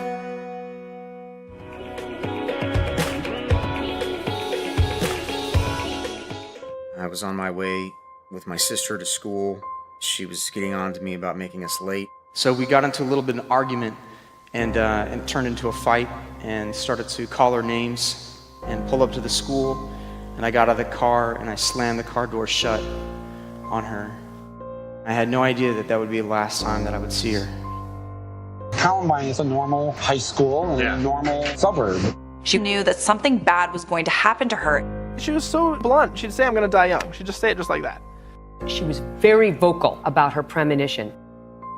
When the shooters approached the school, these were the stairs that they walked up. And when they got to the top of the stairs, that's when they saw Rachel. Through her writings, there's just an element of premonition or prophetic. This was more than about me losing a daughter. Heard on the radio that something was going on at Columbine High School. During my lunch period, I went to the school library to study for a test. I heard these popping noises coming from outside the school. They started to get louder. And then this teacher ran into the room. She was completely frantic. She ran over to the phone to call the police, and while she was on the phone, she kept yelling at all of us to hide and get underneath the tables. As we're hearing the popping noises, I started to realize that this was serious, and just feeling this dread feeling come over, and I felt like I heard God speak to me and told me to be still. My two friends, as we realized that these were gunshots we were hearing, as the popping noises were getting louder as the shooters came into the school and they're getting closer and closer to the library, just started to freak out. The library was the first room that the two shooters came into, and the first victim was a boy, Kyle, who didn't know to hide. He had a mental disability. His parents said he had the mind like a little kid. He liked simple things, coloring books and panda bears, and he didn't know to hide, and he was a big kid and became their first target. They went around the room. They came over to where Corey was sitting. Corey was a junior. He wanted to be a Marine, and the first thing that Corey did was he put a girl behind him. And as they came over, he was the only person that day to physically jump out and try to stop. And he actually might have been successful, except there were two of them. They came over to where I was. They saw my friend Isaiah, who was next to me. Isaiah was one of the very few black students in my school, African American students. And so one of them called the other one over and said, hey, we have an N-word over here. The other shooter came over and drug Isaiah out from underneath the table, calling him racial slurs. And Isaiah was trying to back up. And Isaiah, the last thing he said was, I want to see my mom. Isaiah actually was going to be the first person from his family to graduate. And every day they had a calendar on the fridge, and he would put a red X, and he would tell his mom, one more day down. We buried Isaiah in his cap and gown. There's a diploma on top of him. And then they turned their guns to my friend Matt and left me underneath that table. And I thought I was gonna die. My ears ringing so loud from the shotgun blast, I thought they were bleeding. And feeling so much fear that I felt like my heart was gonna stop beating. And I asked God to take away my fear after a few minutes of feeling that. And that's when I thought I heard him speak to me and tell me, get out of there. And so I was the first student in the library to stand up and looked around. I saw the shooters were gone. I wasn't sure if they had left or not, but they had left. I yelled at everyone still in the room, let's get out of here. I think they're gone. I heard a girl asking for help. Turned around, there's a girl rocking back and forth, asking for help over and over. And helped to pick her up, and we ran out of an emergency exit. There's a police car, thankfully, outside. And we all run behind the police car, and as soon as we got behind that car, the two shooters were back in the library. So we escaped just in time. The first thing I did was I called my mom, and I said, Mom, I'm okay, but I think there's something wrong with Rachel. And I don't even know why I said that. I got home. My family was shocked to see me because I had blood all over my clothes. And we were all watching the news, and we were waiting to hear from Rachel.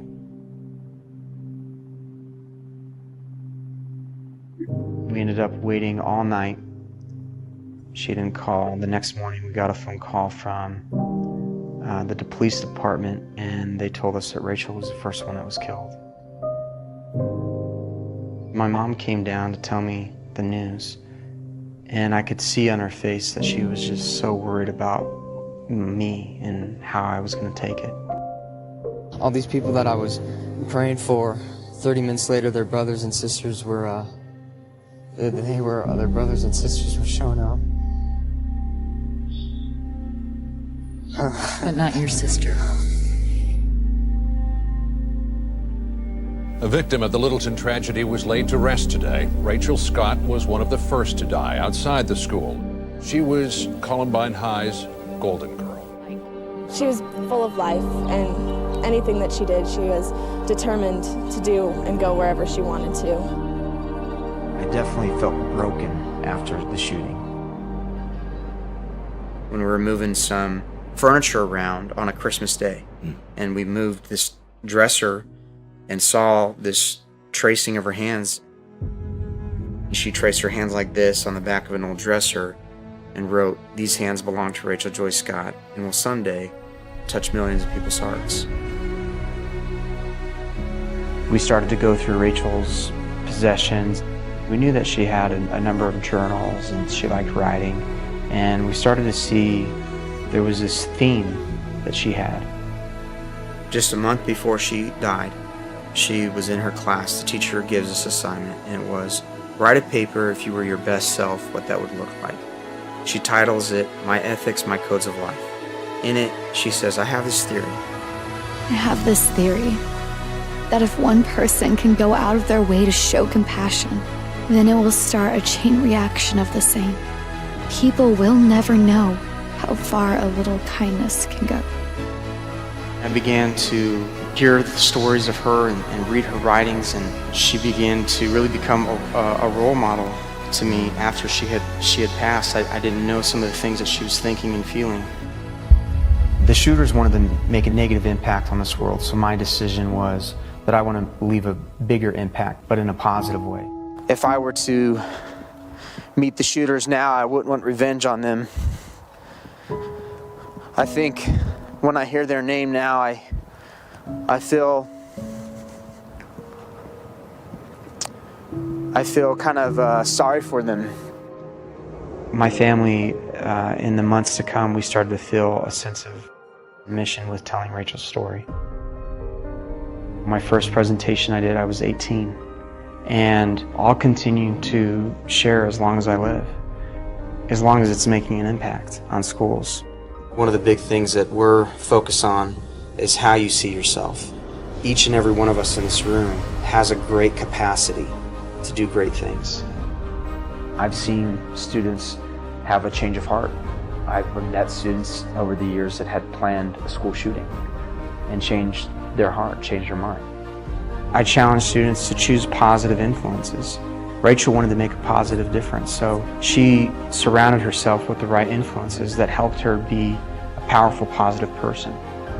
I talk about the last time I had with my sister, yelling at her, fighting with her, calling her names. And I challenge the students to find 5 people in their life that mean something to them, that they love, and tell them how much they value them, how much they appreciate them, how much they care about them. But if one person will go out of their way to show compassion, then it will start a chain reaction of the same. And people will never know how far a little bit of kindness can go. You just may start a chain reaction.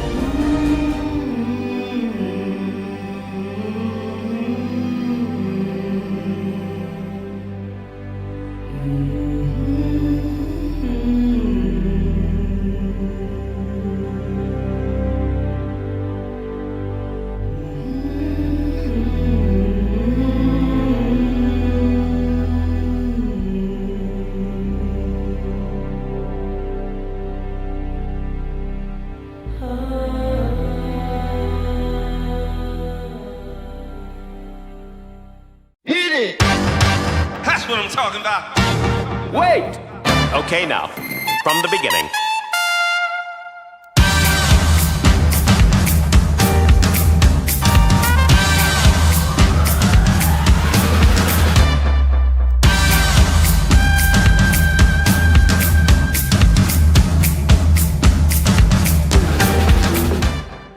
So today we're working with Kroger's Simple Truth brand. It's natural and organic and free from over 100 artificial preservatives. So here's our spicy harissa breakfast hash. Gorgeous. I'd like to drizzle it with some tahini.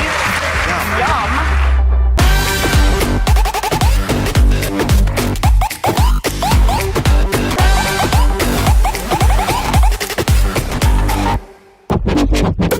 Kroger wants to help you get a fresh start with their affordable organic food products, Simple Truth. And how about inexpensive and organic in the same sentence? How cool is that, right? Pretty nice to have. Affordable organic. Who thought that day would come? Okay, now, from the beginning.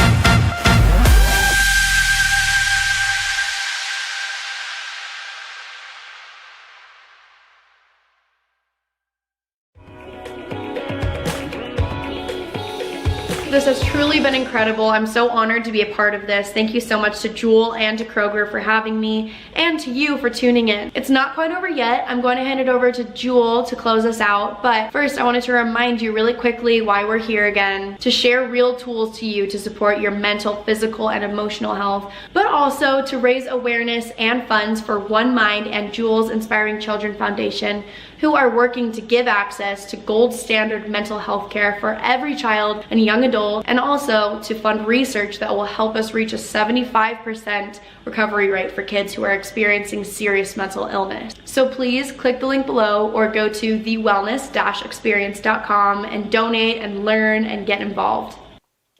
Thank you for joining us tonight. Thank you to Kroger, One Mind, all the sponsors and donors for your support. A big thank you to all of the musicians, experts, athletes, and people who donated their time tonight.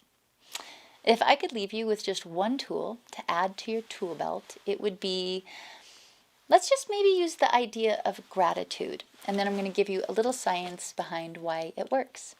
You see, there's only 2 basic states of being. We are either in a dilated, open state or a contracted, tight state. And every thought, feeling, or action leads to one of those 2 states. So start noticing and bringing awareness, which takes mindfulness, which is just conscious presence. So start being present with noticing when you're dilated, when you're open and relaxed, and when you're contracted. One of the best things to hack your way out of a contracted state is gratitude. And there's even a physiological reaction. When your whole body feels gratitude, your blood vessels dilate, your blood pressure drops, The blood flow patterns change in your brain, your biochemicals change. So anything that helps you dilate will have this physiological response. For me, gratitude works great. So try it. To close out the night, I am going to share a few songs. I hope that you enjoy them. We will be continuing to do virtual events, and we will be back live in Cincinnati in August 2022. So make sure you follow us on social media at The Wellness Experience and sign up for our newsletter on our website, thewellness-experience.com.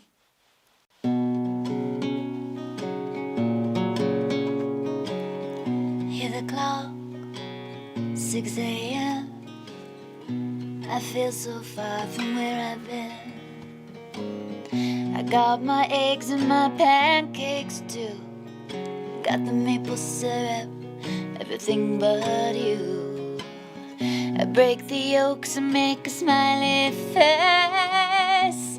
I kinda like it in my brand new place. I wipe the spots of other mirror, don't leave the keys in the door, and I never put wet towels on the floor anymore, 'cause dreams last for so long, even after you're gone.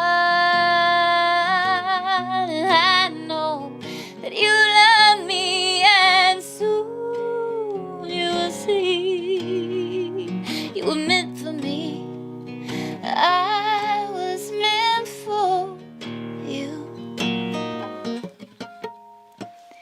I called my mom and she was out for a walk. Consoled a cup of coffee, but I didn't want to talk. So I picked up the paper, it was more bad news. More hearts being broken, more people being used. But I'm not good in the pouring rain. Saw a movie, it just wasn't the same. It was happy, I was sad, and it made me miss you. Oh, so bad, 'cause dreams last for so long, even after you're gone. And I know that you love me, soon you'll see you were meant for me, and I was meant for you. I go about my business, I'm doing just fine. Besides, what would I say if I had you on the line?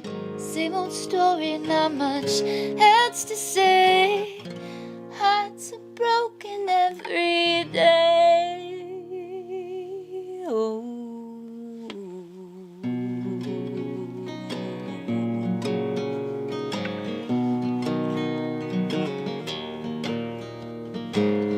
Brush my teeth and put the cap back on. I know you hate it when I leave the lights on, so I pick a book up and turn the sheets down. Take a deep breath and a good look around. But I might be a Jason, hop into bed. I'm half alive, but I feel mostly dead. I'm trying to tell myself it'll be alright. I just shouldn't think anymore tonight, 'cause dreams last so long, even after you're gone. And I know that you love me, son. I know you will see you were meant for me. I was meant for you. Yeah, you were meant for me, and I was meant for you.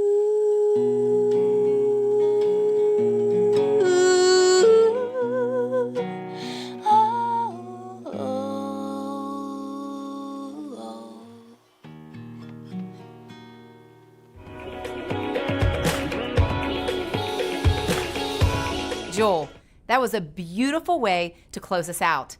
Kroger is honored to have you as our partner. Thank you, everyone, for joining us tonight for our World Mental Health Day Summit and Concert. I had an amazing time, and I hope everyone tuning in learned a tip, trick, or took something away from all these wonderful discussions and performances. I'd love to know your biggest takeaway from the event. Please put it in the chat. At Kroger, we are fully committed to our mission of bringing wellness to all. For more content like this event, go to thewellness-experience.com and you'll find all of our past videos, events, and performances from other live streams and our annual in-person festival. Throughout the year, we will host more events focused on bringing you physical, emotional, and mental wellness, and the Wellness Experience Annual Festival will be back in Cincinnati, Ohio in August of 2022. Again, make sure to follow us on social media at The Wellness Experience and sign up for our newsletter at thewellness-experience.com so you don't miss a thing. Thank you for watching, and I hope to see everyone very soon.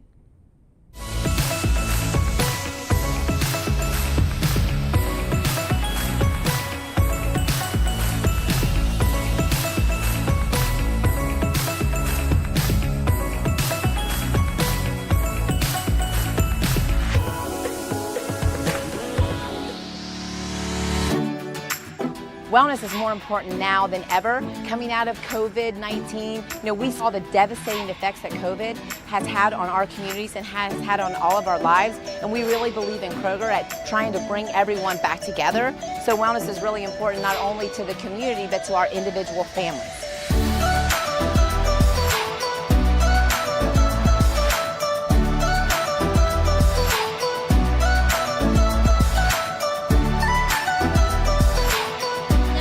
Brands that I didn't know about that are sold through Kroger, and we are in a running club, and she's a dietitian. We're super into wellness and health, and so this is right up our alley.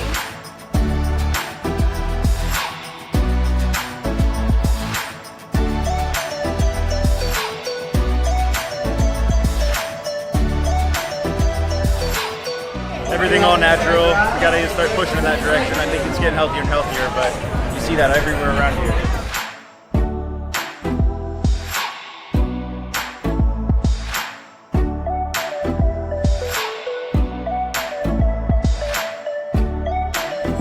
Both enjoyed being a part of the wellness event because there's a lot of great vendors here. There's a lot of knowledge to obtain, so we've enjoyed it tremendously, and just interacting and engaging with the people and talking to them about our different products.